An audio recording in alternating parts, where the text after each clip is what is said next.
Hello everyone, I'm CA Manasvi Mehta and welcome to animated video notes series of Business Studies. इस video में हम class 11th business studies का chapter 1 nature and purpose of business के concept learn करेंगे in an interesting way using animations. और अगर आपको exam related notes या क्विज़ लेना हो तो आप हमारी वेबसाइट बिजनेस लाइक नोट्स को विज़िट कर सकते हैं। So let's begin. बिजनेस जो हमारे चैप्टर में ही नहीं बल्कि हमारा सब्जेक्ट बिजनेस स्टडीज़ में भी आता है। बिजनेस का मतलब क्या होता है? बिजनेस वर्ड डराइव हुआ है वर्ड बिजी से। बिजी मतलब व्यस्त रहना, तो हम एकदम लेमैन टर्म में बोल सकते हैं बिजनेस मतलब बीइंग बिजी। अगर हम थोड़ा और स्पेसिफिक वे में बोले तो बिजनेस माने वो ऑक्यूपेशन जहाँ लोग बाग रेगुलरली एंगेज होते हैं डिफरेंट एक्टिविटीज़ में ताकि वो प्रॉफिट कमा सके। अब प्रॉफिट मतलब क्या होता है या ऑक्यूपेशन मतलब क्या होता है, या फिर ऐसी कौन सी डिफरेंट एक्टिविटीज़ हैं जिनमें हमें रेगुलरली एंगेज होना है, जिन्हें हम बिजनेस एक्टिविटीज़ भी बोलते हैं। ये एक्टिविटीज़ 3 टाइप्स की होती है। पहला है प्रोडक्शन और manufacture of goods for sale, मतलब हम खुद हमारे फैक्ट्री या कंपनी में गुड्स मैन्युफैक्चर कर रहे हैं, उन्हें बना रहे हैं, फिर बेच रहे हैं। जैसे कार की कंपनी जो खुद कारें बनाती है फिर आगे बेचती है। दूसरा हो गया एक्सचेंज ऑफ गुड्स, जहां हम खुद मैन्युफैक्चर नहीं कर रहे हैं बट हम कहीं और से परचेज करके कस्टमर्स को सेल कर रहे हैं, जैसे आइसक्रीम। या फिर सप्लाई ऑफ सर्विसेज, मतलब जहां पे हम सर्विसेज दे रहे हैं, जैसे टीचिंग और ट्यूटरिंग सर्विसेज। तो हर सोसाइटी में लोग बाग डिफरेंट एक्टिविटीज़ परफॉर्म करते हैं अपनी ज़रूरतें पूरी करने के लिए। जैसे कि आइसक्रीम वाला आइसक्रीम बेचता है ताकि वो पैसे कमा सके, तो जो कस्टमर आइसक्रीम ख़रीदता है वो इसलिए ख़रीदता है कि वो अपनी भूख मिटा सके। तो डिफरेंट एक्टिविटीज़ परफॉर्म करते हैं सब लोग ताकि वो अपनी नीड्स को सेटिस्फाई करें। अब इनमें से कौन सी बिजनेस एक्टिविटीज़ हैं वो हम आगे और डिस्कस करेंगे डिटेल में, पर उसके पहले अपन ये समझते हैं कि गुड्स एंड सर्विसेज में क्या डिफरेंस होता है। Goods are tangible consumable products. Tangible मतलब वो प्रोडक्ट्स जिन्हें हम देख सकते हैं, जिनका खुद का एक फिजिकल आइडेंटिटी होता है, जिन्हें हम छू सकते हैं या कंज्यूम या यूज़ कर सकते हैं, जैसे हो गया कार, आइसक्रीम, बटर, पेन। और सर्विसेज जो होती है वो इनटेंजिबल इकोनॉमिक प्रोडक्ट होती है जिनकी कोई फिजिकल आइडेंटिटी नहीं होती है, जैसे tutoring services, insurance, IT services. अब जो नेक्स्ट हमें वर्ड समझना है वो है प्रॉफिट। उसे अपन समझते हैं एक एग्जाम्पल से एक बेकरी वाला है, वो अपने केक 200 रुपये में कस्टमर्स को बेचता है। मतलब उसकी केक की जो सेल्स प्राइस है या सेलिंग प्राइस है वो 200 रुपये है। से उसने आज एक केक बेचा तो उसे कस्टमर ने 200 रुपये दिए। सो केक बेच के उसे जो 200 रुपये मिले वो हो गई उसकी रेवेन्यू। पर वो सारी रेवेन्यू अपनी जेब में तो डाल नहीं सकता। क्यों? क्योंकि उसने केक बनाने में भी खर्चा किया होगा, उसने सारे केक के इंग्रेडिएंट्स खरीदे होंगे, जैसे कि मैदा, चॉकलेट, उसके शेफ़ को सैलरी दी होगी। लेट्स से उसका एक केक बनाने में 150 रुपये का खर्चा होता है। तो ये जो 150 रुपये हुए वो हुए एक्सपेंसेस या उसकी कॉस्ट। अब ये तो पता लगाना पड़ेगा कि उसकी जेब में कितने रुपए गए फाइनली। तो कितना पैसा उसने अर्न किया उसे हम बोलते हैं प्रॉफिट, जो हम कैलकुलेट करते हैं रेवेन्यू माइनस एक्सपेंसेस से। मतलब केक बेचा उसने कितने रुपए में, वो हो गए 200, और केक बनाने में कितना खर्चा हुआ 150, तो 200 माइनस 150 50 रुपये का उसका प्रॉफिट हुआ है। अब जैसे कि मैंने आपको पहले भी बताया है कि हर सोसाइटी में लोग डिफरेंट तरह की एक्टिविटीज़ परफॉर्म करते हैं टू सेटिस्फाई देयर नीड्स। तो वो सारी एक्टिविटीज़ को हम 2 कैटेगरीज में डिवाइड कर सकते हैं, economic activity and non economic activity. Economic activities वो एक्टिविटीज़ होती है जो परफॉर्म की जाती है अपना लाइवलीहुड कमाने के लिए, मतलब पैसा कमाने के लिए, वर्सेस नॉन इकोनॉमिक एक्टिविटीज़ जो हम परफॉर्म करते हैं out of love and sympathy.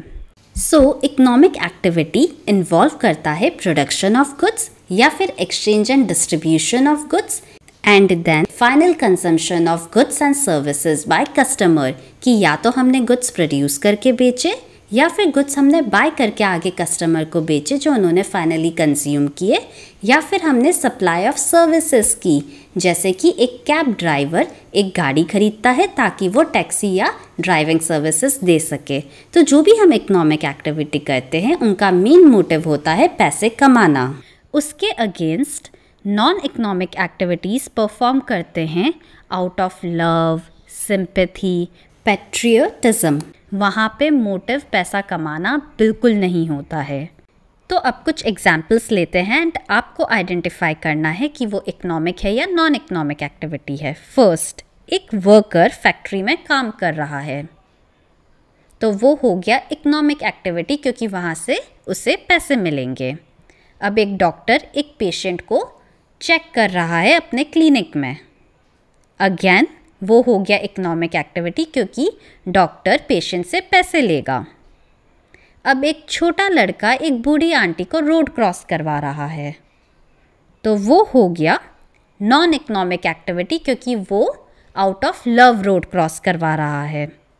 अब एक शेफ़ रेस्टोरेंट में कुक कर रहा है, अगेन ये हो गई एक इकोनॉमिक एक्टिविटी क्योंकि उससे रेस्टोरेंट से सैलरी मिलेगा, पैसा मिलेगा। लेकिन अगर मम्मी किचन में कुक करे तो वो होती है एक नॉन इकोनॉमिक एक्टिविटी क्योंकि mummy out of love cook कर रही है। अब एक मैनेजर ऑफिस में काम कर रहा है, अगेन ये हो गया एक इकोनॉमिक एक्टिविटी क्योंकि मैनेजर को सैलरी मिलेगा जिससे उसका लाइवलीहुड चलेगा। लेट्स से आप आपके दोस्त को पढ़ाई में हेल्प कर रहे हो, तो ये है एक नॉन इकोनॉमिक एक्टिविटी, आप कोई उससे पैसा थोड़ी लोगे। लेकिन अगर टीचर स्कूल में पढ़ाए तो वो एक इकोनॉमिक एक्टिविटी होती है क्योंकि टीचर को अगेन सैलरी मिलता है स्कूल से। अगर एक सर्वेंट या मेड क्लीनिंग करे होटल या घर पर तो अगेन ये एक इकोनॉमिक एक्टिविटी होता है क्योंकि मेड या सर्वेंट को पैसा मिलता है। लेकिन मम्मी घर की सफाई कर रही है तो मम्मी वो आउट ऑफ लव कर रही है, तो वो एक नॉन इकोनॉमिक एक्टिविटी हुआ।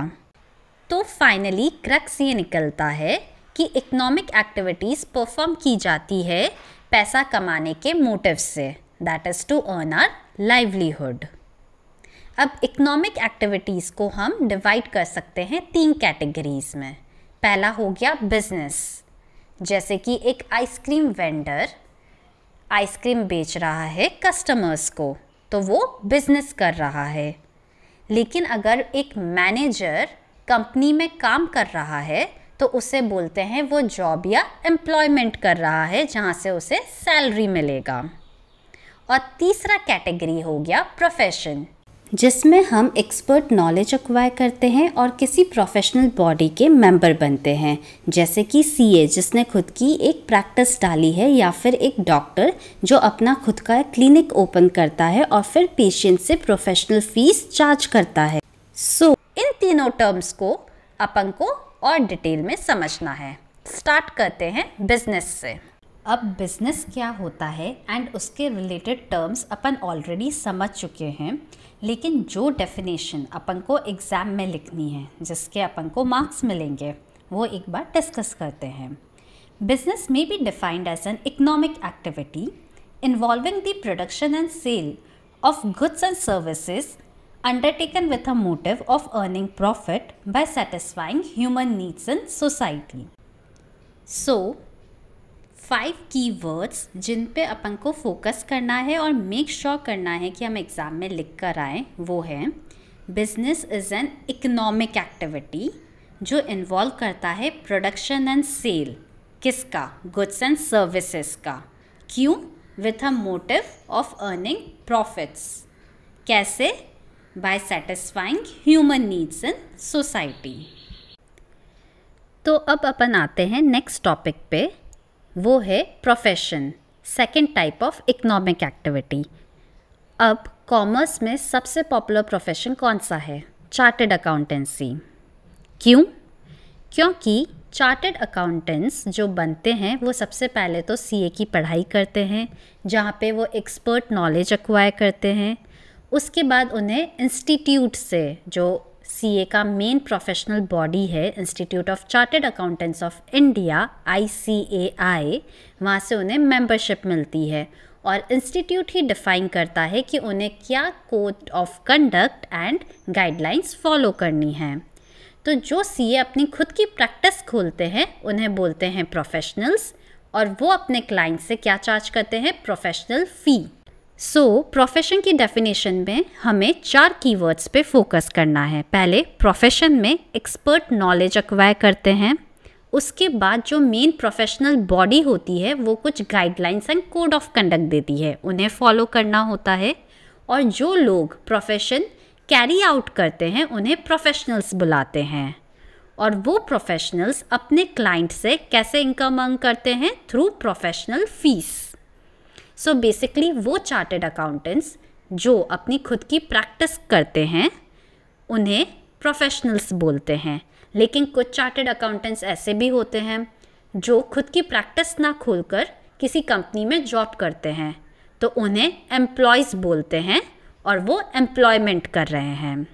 एम्प्लॉयमेंट माने नौकरी। एम्प्लॉयमेंट में लोग कंपनी के लिए या किसी दूसरे लोगों के लिए काम करते हैं, तो जो लोग काम करते हैं उन्हें एम्प्लॉयज़ बोलते हैं, और जो लोग काम करवाते हैं या जो कंपनी जिसमें लोग काम करते हैं उन्हें एम्प्लॉयर बोलते हैं। और काम करने के बदले उन्हें रेम्यूनरेशन मिलती है, मतलब पैसा मिलता है वेजेस या सैलरीज में। एंड एम्प्लॉयर एंड एम्प्लॉई के बीच में एक अग्रीमेंट होता है जो बताता है कि एम्प्लॉय को क्या काम करना है, उसे कितना पैसा मिलेगा, उसे बोलते हैं service agreement. So basically employment में हमें 4 कीवर्ड्स पे फोकस करना है। पहला कि एम्प्लॉय एम्प्लॉयर के लिए काम करता है और रिटर्न में उससे रेम्यूनरेशन पैसा मिलता है। किस फॉर्म में, वेजेस एंड सैलरी के फॉर्म में। नॉर्मली अपन जो पैसा मिलता है उससे सैलरी बोलते हैं, लेकिन अगर कोई वर्कर फैक्ट्री में काम कर रहा है तो उसे जो पैसा मिलता है उसे अपन वेजेस बोलते हैं। एंड लास्ट जो कीवर्ड है वो है सर्विस अग्रीमेंट, जो अग्रीमेंट एम्प्लॉयर एंड एम्प्लॉय के बीच में होता है और उसमें लिखी सारी टर्म्स एंड कंडीशंस दोनों को फॉलो करनी होती हैं। तो 3 तरह की इकोनॉमिक एक्टिविटीज़ होती है, जो है बिजनेस, प्रोफेशन एंड एम्प्लॉयमेंट, जिसके डेफिनेशन तो अपन ने समझ ली है। अब उन तीनों के बीच का डिफरेंस समझते हैं। लेट्स से मिस्टर राहुल हैं जिन्होंने अभी 12th कॉमर्स के एग्ज़ाम्स क्लियर किए हैं। अब वो सोच रहा है कि क्या मैं अपने फादर का बिज़नेस ज्वाइन करूं, जिनकी खुद की एक कपड़ों की दुकान है, या फिर मैं सीए की पढ़ाई कंप्लीट करके अपनी खुद की एक फर्म खोलूं जिसे बोलते हैं प्रोफेशन, या फिर मैं मे बी MBA कर किसी कंपनी में नौकरी करूं या जॉब करूं जिसे बोलते हैं एम्प्लॉयमेंट। तो चलिए हम मिस्टर राहुल की हेल्प करते हैं by comparing business, profession and employment. Business माने वो इकोनॉमिक एक्टिविटी जहां प्रोडक्शन एंड सेल होता है गुड्स एंड सर्विसेज का, ताकि हम प्रॉफिट कमा सकें।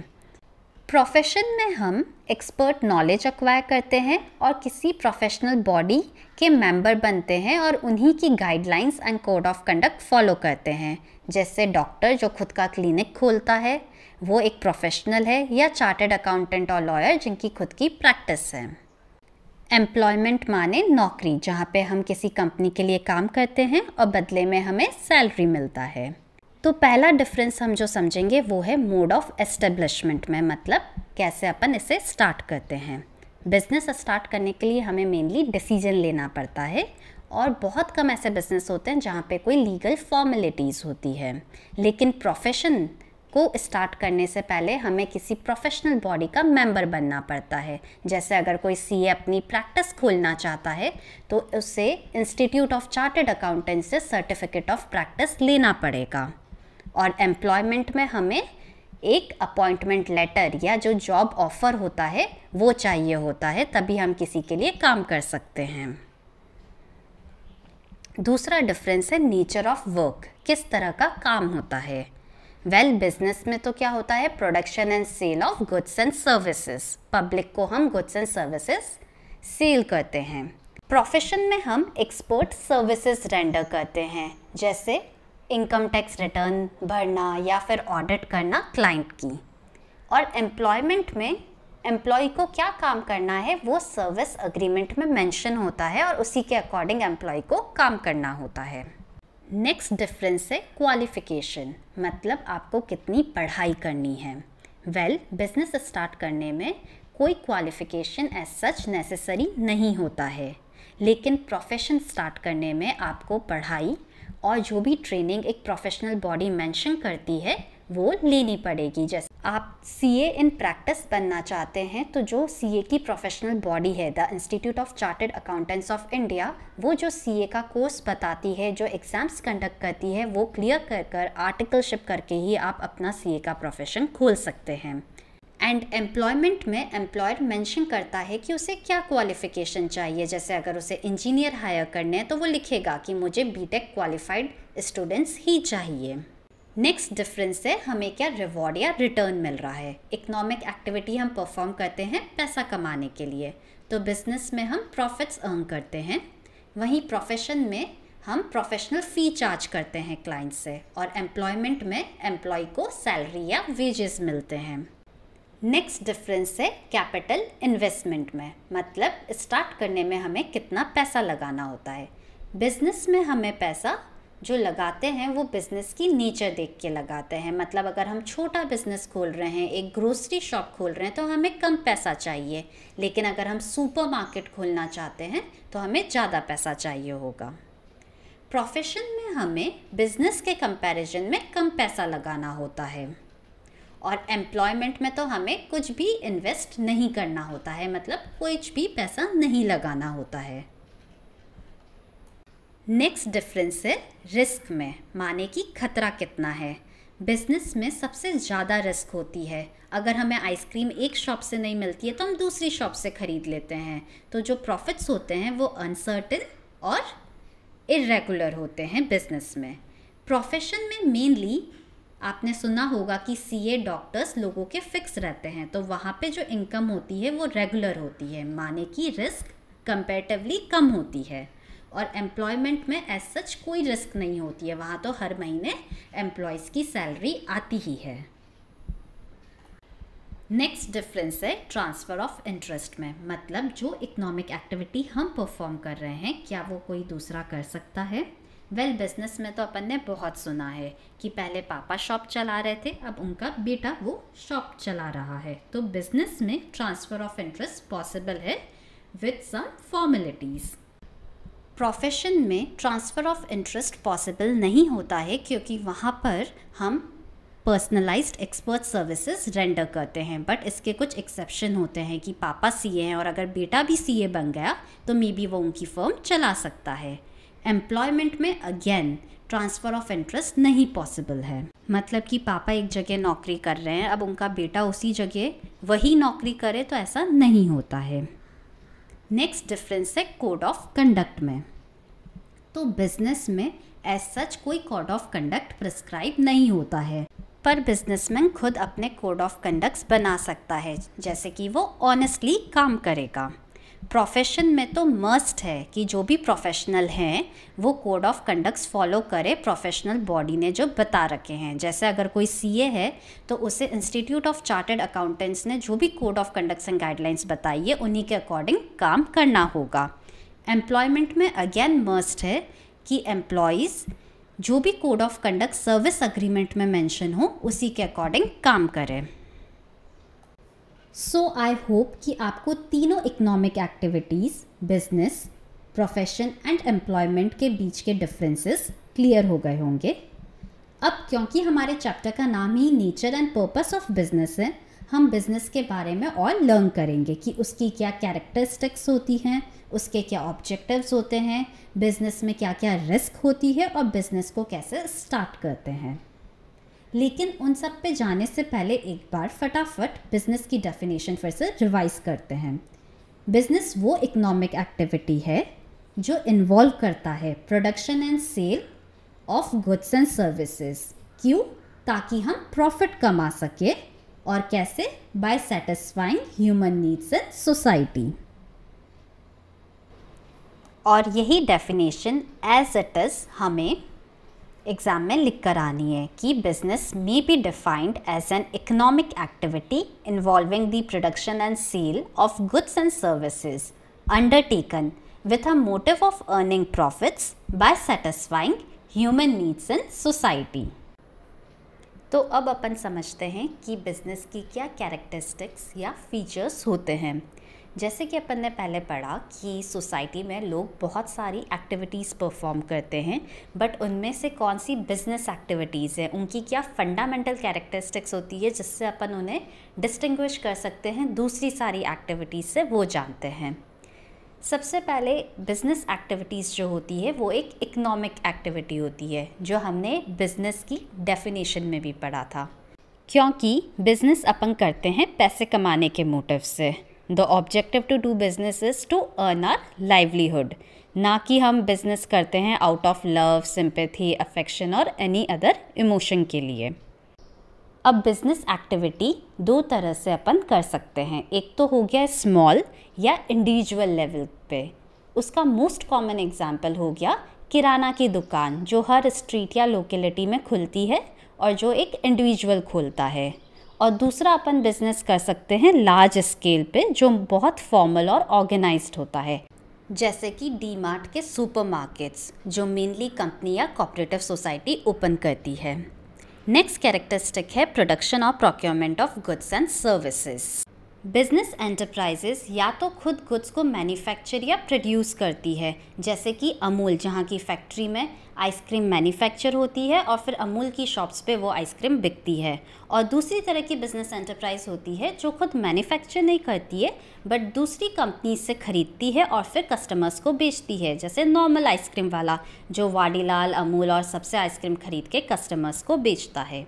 नॉर्मली गुड्स दो तरह के होते हैं। एक होता है कंज्यूमेबल आइटम्स, वो गुड्स जो हम डेली लाइफ में कंज्यूम करते हैं, जैसे कि बटर, पेन, आइसक्रीम, नोटबुक। और दूसरे होते हैं कैपिटल गुड्स, जो मेनली प्रोड्यूसर्स यूज़ करते हैं ताकि वो फर्दर प्रोडक्शन करके फिनिश गुड्स बना सके, जिससे वो कस्टमर्स को बेच सके। इसका मोस्ट कॉमन एग्जाम्पल है plant and machinery. Service facilities होती हैं ट्रांसपोर्टेशन, इलेक्ट्रिसिटी, बैंकिंग एक्सेट्रा। तीसरी कैरेक्टरिस्टिक है सेल और exchange of goods and services. इसका मतलब ये है कि जो भी गुड्स हम प्रोड्यूस या मैन्युफैक्चर करते हैं उन्हें हमें सेल या एक्सचेंज करना है फॉर सम वैल्यू, जैसे कि मनी। अगर हम कोई गुड प्रोड्यूस कर रहे हैं लेकिन उसे सेल नहीं कर रहे हैं तो वो एक बिज़नेस एक्टिविटी नहीं है। अगर मम्मी बच्चों के लिए किचन में कुकिंग कर रही है तो वो एक बिज़नेस एक्टिविटी नहीं है। लेकिन अगर मम्मी स्विगी का एक ऑर्डर फुलफ़िल करने के लिए कुकिंग कर रही है तो वो बिज़नेस एक्टिविटी है। या फिर एक शेफ़ अपने रेस्टोरेंट में कुक कर कर खाना बेच रहा है तो वो एक बिज़नेस एक्टिविटी है, क्योंकि रिटर्न में उन्हें पैसा मिलेगा। तो ये एक बिज़नेस की एसेंशियल कैरेक्टरिस्टिक है कि सेल या एक्सचेंज होना चाहिए गुड्स या सर्विसेज का between buyer and seller. Fourth जो कैरेक्टरिस्टिक है वो है प्रॉफिट अर्निंग। लोग बिज़नेस क्यों करते हैं? ताकि वो पैसा कमा सके। उन पैसे को अपन बोलते हैं प्रॉफिट, मुनाफा कर सके, क्योंकि कोई भी बिज़नेस बिना मुनाफा किए ज़्यादा दिनों तक नहीं चल सकता है। इसलिए हर बिजनेसमैन कोशिश करता है कि वो अपने प्रॉफिट्स को मैक्सिमाइज़ करे। तो वो कैसे मैक्सिमाइज़ कर सकता है? या तो वो ज़्यादा से ज़्यादा सामान बेचे या फिर वो अपने खर्चों को कम करे। फिफ्थ कैरेक्टरिस्टिक है अनसर्टेनिटी ऑफ रिटर्न। इसका मतलब ये है कि कोई भी बिजनेसमैन सर्टेनिटी के साथ, गारंटी के साथ नहीं बता सकता कि उसको कितना प्रॉफिट या मुनाफा होगा। हम जब बिज़नेस शुरू करते हैं तो हम खुद का पैसा लगाते हैं और बिज़नेस को चलाते हैं। अब उस बिज़नेस में हमारा प्रॉफिट होगा या लॉस होगा ये हमें नहीं पता है। जैसे कि अपन एम्प्लॉयमेंट या जॉब करते हैं तो वहाँ पे फिक्स है कि हमें कितनी सैलरी मिलेगी मंथ एंड पे, हमें पहले से ही पता होता है। लेकिन बिज़नेस में हमें नहीं पता होता है हमें कितना रिटर्न मिलेगा, जिसे बोलते हैं अनसर्टेनिटी ऑफ रिटर्न। बिज़नेस की नेक्स्ट कैरेक्टरिस्टिक है dealings in goods and services on a regular basis. Business में हम जिस भी गुड या सर्विस में डील करते हैं उसमें हम रेगुलर बेसिस पे डील करते हैं। अगर अपन ने वन टाइम ट्रांजैक्शन किया है तो वो बिज़नेस नहीं है। फॉर एग्ज़ाम्पल, हमारे घर पे एक पुराना टीवी पड़ा है जो हमने सेल कर दिया, फिर चाहे उस टीवी को हमने प्रॉफिट में ही क्यों ना सेल किया हो, वो बिज़नेस नहीं है। लेकिन अगर हम किसी शॉप पे रोज़ या हमारे घर से भी रोज़ टीवी सेल करते हैं तो फिर वो बिज़नेस है। क्यों? क्योंकि उसको हम रेगुलर बेसिस पे कस्टमर को बेच रहे हैं। बिज़नेस की नेक्स्ट कैरेक्टरिस्टिक है एलिमेंट ऑफ रिस्क। जैसे कि हमें पता है कि बिज़नेस में अनसर्टेनिटी ऑफ रिटर्न होता है, कि ये नहीं पता है कि हमें प्रॉफिट भी हो सकता है और लॉस भी हो सकता है। तो वो अनसर्टेनिटी जो कहता है कि मे बी हमारे बिज़नेस में लॉस होगा, उसे बोलते हैं रिस्क, जो कि एक अनफेवरेबल या अनडिज़ायरेबल इवेंट से होता है। इसका मोस्ट रीसेंट एग्जाम्पल है कोविड की वजह से, जब पूरी कंट्री में लॉकडाउन था और अगर शॉप्स खुली भी थी तो रिस्ट्रिक्शंस के साथ। अब वो बिज़नेस कैसे अपना सामान बेचेंगे जिनका कोई ऑनलाइन प्रेजेंस नहीं है, क्योंकि अभी तो कस्टमर्स इतना घर से बाहर नहीं निकल रहा है कोरोना के डर से, तो ऐसे बिज़नेस फिर लॉस इंकर करते हैं। रिस्क के और भी फैक्टर होते हैं, जैसे कि कस्टमर के टेस्ट एंड प्रेफरेंस में चेंज हो गया कि पहले तो उन्हें नॉर्मल एलईडी टीवी चाहिए था, अब उन्हें स्मार्ट टीवी चाहिए जिसमें नेटफ्लिक्स प्राइम भी चले। या फिर से कि दुकान में आग लग गई और इंश्योरेंस से पूरा पैसा नहीं मिला तो भी बिज़नेस लॉस इंकर करता है। और चाहे बिजनेसमैन कितनी भी कोशिश कर ले, वो ये सारी रिस्क को एलिमिनेट हटा नहीं सकता है। कुछ ना कुछ रिस्क बिजनेस में हमेशा प्रेजेंट होती है और इन्हीं रिस्क की वजह से बिज़नेस लॉस इंकर करता है। तो बिज़नेस की 7 कैरेक्टरिस्टिक्स होती है जो अपन ने समझ ली। अब अपन डिस्कस करते हैं कि बिज़नेस के ऑब्जेक्टिव्स क्या हैं।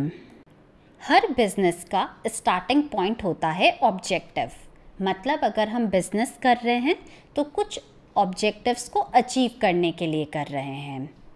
अब ऑब्जेक्टिव मतलब क्या होता है? ऑब्जेक्टिव मतलब कि अगर बिजनेसमैन बिज़नेस कर रहा है तो उसे रिटर्न में क्या चाहिए। तो आई होप कि आप सबको इसका आंसर पता है कि बिजनेसमैन बिज़नेस करता है ताकि वो प्रॉफिट कमा सके। मतलब कि बिजनेसमैन सिर्फ प्रॉफिट कमाने के लिए ही बिज़नेस करता है? नहीं, उसके और भी ऑब्जेक्टिव होते हैं, लेकिन जो प्राइमरी ऑब्जेक्टिव है वो है कि बिजनेसमैन चाहता है कि वो जो भी गुड्स एंड सर्विसेज सेल करे वो प्रॉफिट में करे।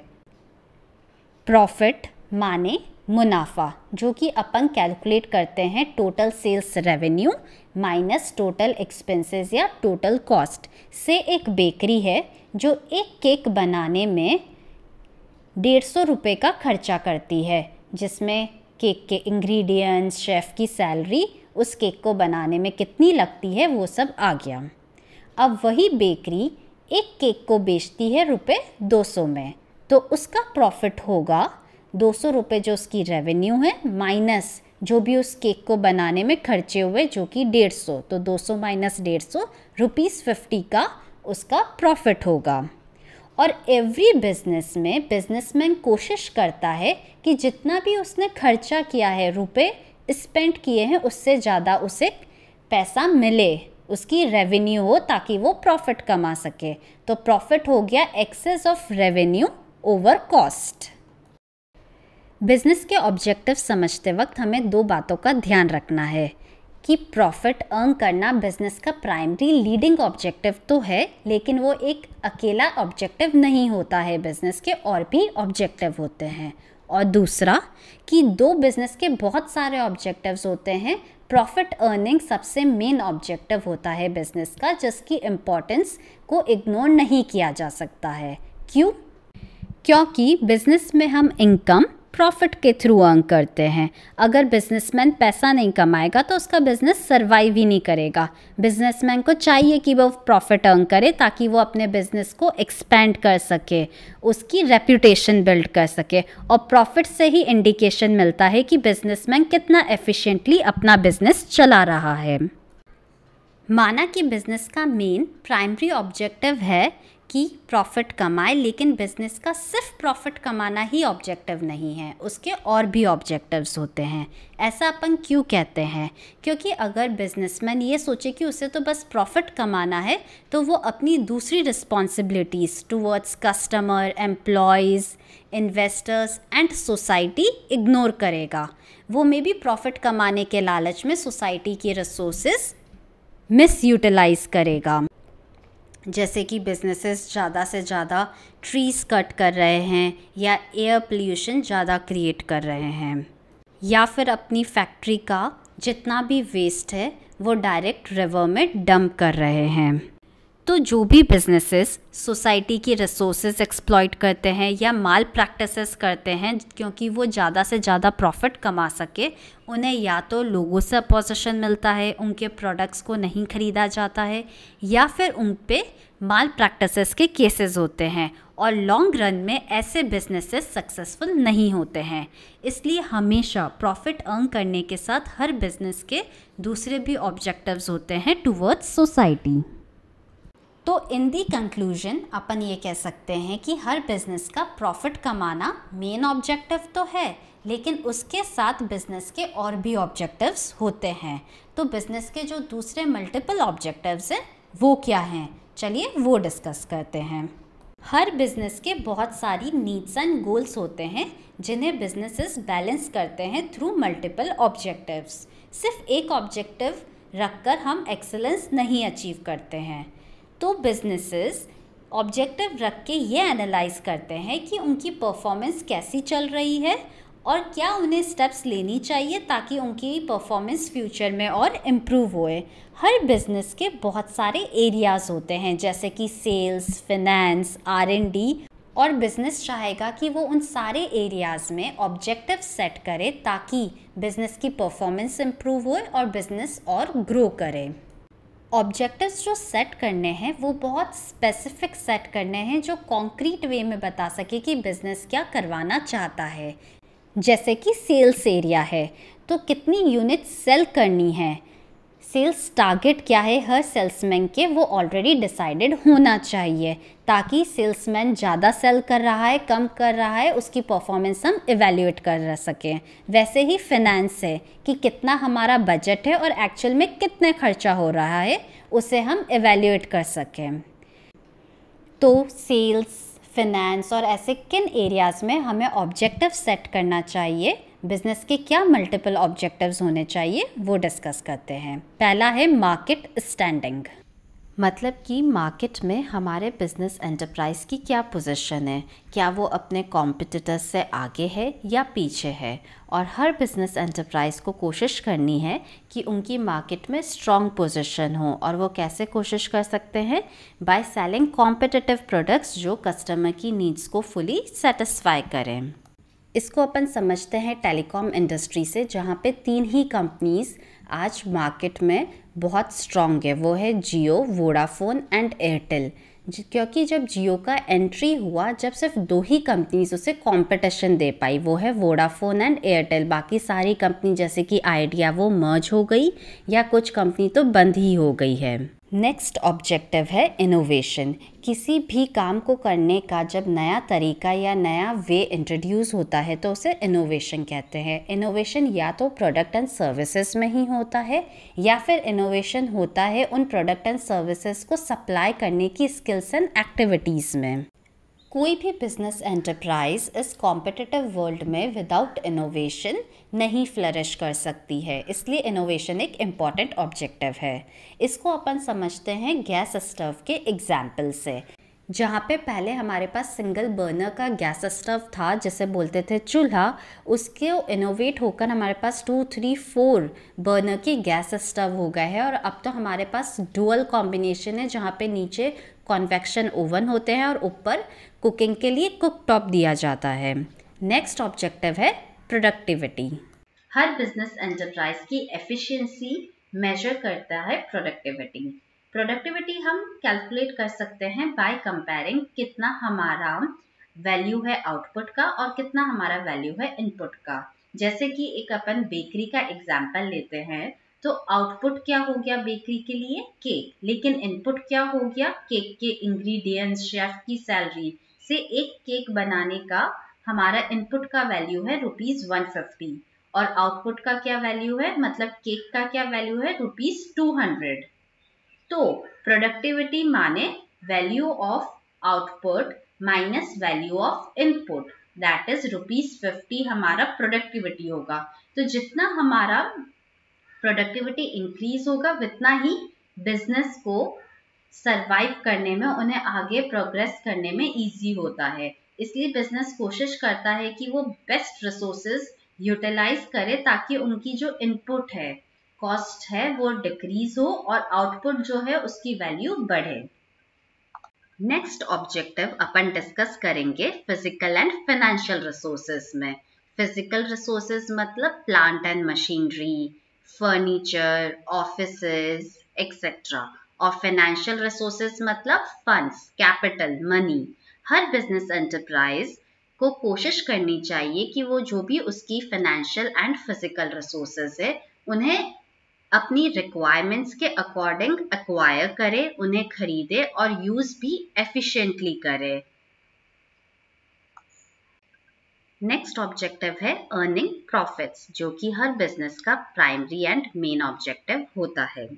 हर बिजनेसमैन चाहता है कि जितना उसने अपने बिजनेस में पैसा लगाया है, कैपिटल एम्प्लॉय की है, उस पर प्रॉफिट कमाए, जिसे बोलते हैं प्रॉफिटेबिलिटी, जो बताता है कि in relation to capital investment आपने कितना प्रॉफिट अर्न किया है। प्रॉफिट अपन कैलकुलेट करते हैं total sales revenue minus total expenses से। एक बेकरी है जो ₹150 का खर्चा करती है, जिसमें केक, इंग्रेडिएंट्स, शेफ की सैलरी आ जाती है एक केक को बनाने में, और वही केक वो बेचती है ₹200 में। तो उसने कितना प्रॉफिट अर्न किया? ₹200 माइनस ₹150, ₹50 का प्रॉफिट अर्न किया। और अगर अपन प्रॉफिटेबिलिटी कंपेयर करें तो उसने कितना कैपिटल इन्वेस्ट या एम्प्लॉय किया? वो है ₹150, जिसपे उसने 50 का प्रॉफिट अर्न किया। तो उसकी प्रॉफिटेबिलिटी हो गई 50 डिवाइडेड बाय 150, जो है 33.33%। हर बिजनेस का ऑब्जेक्टिव होता है कि वो रीजनेबल प्रॉफिट अर्न कर सके, जो कि इम्पोर्टेंट है उनके सर्वाइवल एंड ग्रोथ के लिए। नेक्स्ट ऑब्जेक्टिव है मैनेजर परफॉर्मेंस एंड डेवलपमेंट में। हर बिजनेस एंटरप्राइज को मैनेजर्स की जरूरत होती है जो वेरियस बिजनेस एक्टिविटीज को कंडक्ट करते हैं और उनके बीच में कोऑर्डिनेशन लाते हैं। एज ए बिजनेस आपका ये ऑब्जेक्टिव होना चाहिए कि आप वेरियस प्रोग्राम्स लेकर आए ताकि आप अपने मैनेजर्स को मोटिवेट करते रहे कि वो अच्छे से एफिशिएंटली आपके बिजनेस में काम करे। जैसे employee of the month award, हर महीने जो भी मैनेजर सबसे अच्छा काम करे उसे आप ये अवार्ड से रिकॉग्नाइज करें। नेक्स्ट ऑब्जेक्टिव हमें सेट करना है वर्कर्स परफॉर्मेंस एंड एटीट्यूड में। वर्कर किस तरह परफॉर्म करते हैं और उनका काम को लेकर कैसा एटीट्यूड है, वो डिटरमाइन करता है कि वो कितना कंट्रीब्यूट करेंगे बिजनेस की प्रोडक्टिविटी एंड प्रॉफिटेबिलिटी में। इसलिए हर बिजनेस एंटरप्राइज को कोशिश करनी चाहिए कि वो कैसे वर्कर्स का काम की तरफ पॉजिटिव एटीट्यूड रखें और कैसे उनकी परफॉर्मेंस को इम्प्रूव करें। लेट्स से एक कंस्ट्रक्शन कंपनी है जिसमें वर्कर्स काम कर रहे हैं बिल्डिंग बनाने के लिए। तो उस कंस्ट्रक्शन कंपनी को ये इंश्योर करना है कि वर्कर्स वहां सेफली काम करें, उन्हें चोट ना लगे। तो उन्हें proper head gear, gloves, helmet, proper wear उन्हें देना चाहिए ताकि वर्कर्स अच्छी तरह से सेफली काम कर सके। नेक्स्ट ऑब्जेक्टिव आता है सोशल रिस्पॉन्सिबिलिटी में। मतलब बिजनेस की क्या रिस्पॉन्सिबिलिटी या ऑब्लिगेशन है टुवर्ड्स सोसाइटी। क्या बिजनेस सोशल प्रॉब्लम सॉल्व करने में कंट्रीब्यूट कर रहा है, या फिर क्या बिजनेस एक सोशली डिजायरेबल मैनर में काम कर रहा है। से अगर कोई बिजनेस बहुत ज्यादा एयर पोल्यूशन कर रहा है तो वो एक सोशली डिजायरेबल मैनर में नहीं काम कर रहा है। तो इन सब एरियाज में बिजनेस को ऑब्जेक्टिव सेट करने चाहिए। अब अपन बढ़ते हैं आगे नेक्स्ट टॉपिक पे, जो है बिजनेस रिस्क्स। मतलब अनएक्सपेक्टेड इवेंट्स की वजह से या अनसर्टेनिटी की वजह से बिजनेस कम प्रॉफिट कमाए या लॉस करे तो उसे बिजनेस रिस्क कहते हैं। That is possibility of earning inadequate profits और bearing even losses due to uncertainties और अनएक्सपेक्टेड इवेंट्स। अब ये अनसर्टेनिटीज या अनएक्सपेक्टेड इवेंट्स कैसे हो सकते हैं? किसी प्रोडक्ट की डिमांड कम हो जाना, वाई कि कस्टमर के टेस्ट या प्रेफरेंसेस में चेंज हुआ है। से कि पहले कस्टमर को नॉर्मल एलईडी टीवी चाहिए था, अब उन्हें स्मार्ट टीवी चाहिए जिसमें वो टीवी के साथ प्राइम नेटफ्लिक्स भी देख सके, तो नॉर्मल एलईडी टीवी की डिमांड कम हो जाएगी। या फिर हो सकता है कि बिजनेसेस को इंक्रीज्ड कंपटीशन फेस करना हो पड़ रहा है, जिसकी वजह से उनकी डिमांड तो कम हो रही है लेकिन प्रॉफिट अर्न करने के लिए उन्हें लॉन्ग सेल्स करनी पड़ रही है, मतलब ज्यादा सेल्स करनी पड़ रही है। इसको अपन टेलीफोन इंडस्ट्री के एग्जाम्पल से समझते हैं। पहले घरों में रोटरी डायल फोन होते थे, लैंडलाइन होती थी, लेकिन फिर वो चीज रिप्लेस हुई मोबाइल फोन से, स्मार्टफोन से। तो जैसे कि कस्टमर्स का टेस्ट एंड प्रेफरेंस लैंडलाइन से मोबाइल फोन की तरफ गया, वैसे ही बिजनेस को भी उनके जो प्रोडक्ट्स थे रोटरी डायल फोन और लैंडलाइंस, उनकी डिमांड कम हुई तो उन्हें भी स्विच करना पड़ा मोबाइल फोन और स्मार्टफोन की तरफ। लेकिन सिर्फ नए प्रोडक्ट पर स्विच ही नहीं करना है बल्कि उसे इनोवेट भी करना है, क्योंकि अब हर कंपनी बहुत सारा कंपटीशन फेस करती है। मोबाइल फ़ोन भी सिर्फ एक ही कंपनी नहीं बनाती है बल्कि LG, सैमसंग, माइक्रोमैक्स बहुत सारी कंपनीज बनाती है और वही कंपनी कंपटीशन से स्टैंड आउट करती है जो कि बेस्ट प्रोडक्ट डिलीवर करे कस्टमर्स को। एक और एग्जाम्पल अनसर्टेनिटी या अनएक्सपेक्टेड इवेंट का हो गया कि से किसी रॉ मटेरियल की सप्लाई में शॉर्टेज हो गई, मतलब वो मटेरियल अभी कम मिल रहा है जिसकी वजह से उस रॉ मटेरियल की प्राइसेस बहुत ज़्यादा बढ़ गई है। तो जो भी बिजनेस वो रॉ मटेरियल यूज करता है उसकी कॉस्ट ऑफ प्रोडक्शन भी इंक्रीज होगी। जैसे बीच में अपन ने सुना था कि ऑनियंस की प्राइसेस बहुत ज़्यादा बढ़ गई है, ₹35 से अगर ऑनियन की प्राइस ₹70 हो गई है, तो वो रेस्टोरेंट जो ऑनियंस को यूज करके अपनी डिशेस प्रिपेयर करते थे, जैसे पनीर टिक्का, तो उन्हें भी उनकी प्राइसेस इंक्रीज करनी पड़ेगी क्योंकि उनकी कॉस्ट ऑफ प्रिपरेशन बढ़ गई है। से अब वो पनीर टिक्का पहले 200 में बेचते थे, अब 220 रुपए में बेचेंगे ताकि वो प्रॉफिट सेम लेवल पे रख सके। अगर वो प्राइसेस इंक्रीज नहीं करेंगे तो उनके प्रॉफिट्स रिड्यूस हो जाएंगे। अब बिजनेस रिस्क कितनी तरह की होती है? मेनली बिजनेस रिस्क 2 तरह की होती हैं। पहली स्पेक्यूलेटिव रिस्क और दूसरी प्योर रिस्क। स्पेक्यूलेटिव रिस्क में दोनों पॉसिबिलिटी होती है कि आप प्रॉफिट गेन भी कर सकते हैं और आप लॉस नुकसान भी कर सकते हैं। स्पेक्यूलेटिव रिस्क अराइज होती है मार्केट कंडीशन में चेंज हुआ, से डिमांड एंड सप्लाई में चेंज हुआ या प्राइसेस में चेंज हुआ या कस्टमर के टेस्ट एंड प्रेफरेंस में चेंज हुआ। लेट्स से कि पहले हम एंटीना वाले टीवी यूज करते थे जिसकी जगह अब अपन flat screen LED smart TV use करते हैं। तो जो बिजनेसेस ये चेंज इन टेक्नोलॉजी पहले ही अंडरस्टैंड करके LED टीवी बेचने लग गए थे, उनके लिए एक फेवरेबल मार्केट कंडीशन थी जिसकी वजह से उन्होंने प्रॉफिट अर्न किया होगा। लेकिन जो बिजनेसेस ने ये नहीं समझा, वो उनके लिए ये एक अनफेवरेबल मार्केट कंडीशन हुई जिसकी वजह से उन्होंने लॉस इंकर किया क्योंकि एंटीना टीवी तो अब कोई नहीं खरीदता है। अब प्योर रिस्क क्या होता है? प्योर रिस्क का मतलब है कि आपका या तो लॉस होगा या आपका लॉस नहीं होगा। जैसे कि आपकी दुकान में आग लग गई या चोरी हो गई या एम्प्लॉयज स्ट्राइक पे चले गए, तो मे बी आपका लॉस होगा ऐसे इवेंट्स के अकरेंस से। लेकिन अगर ऐसे कोई इवेंट नहीं होते हैं तो आपका कोई लॉस नहीं होगा, यहाँ पे प्रॉफिट की कोई पॉसिबिलिटी नहीं है।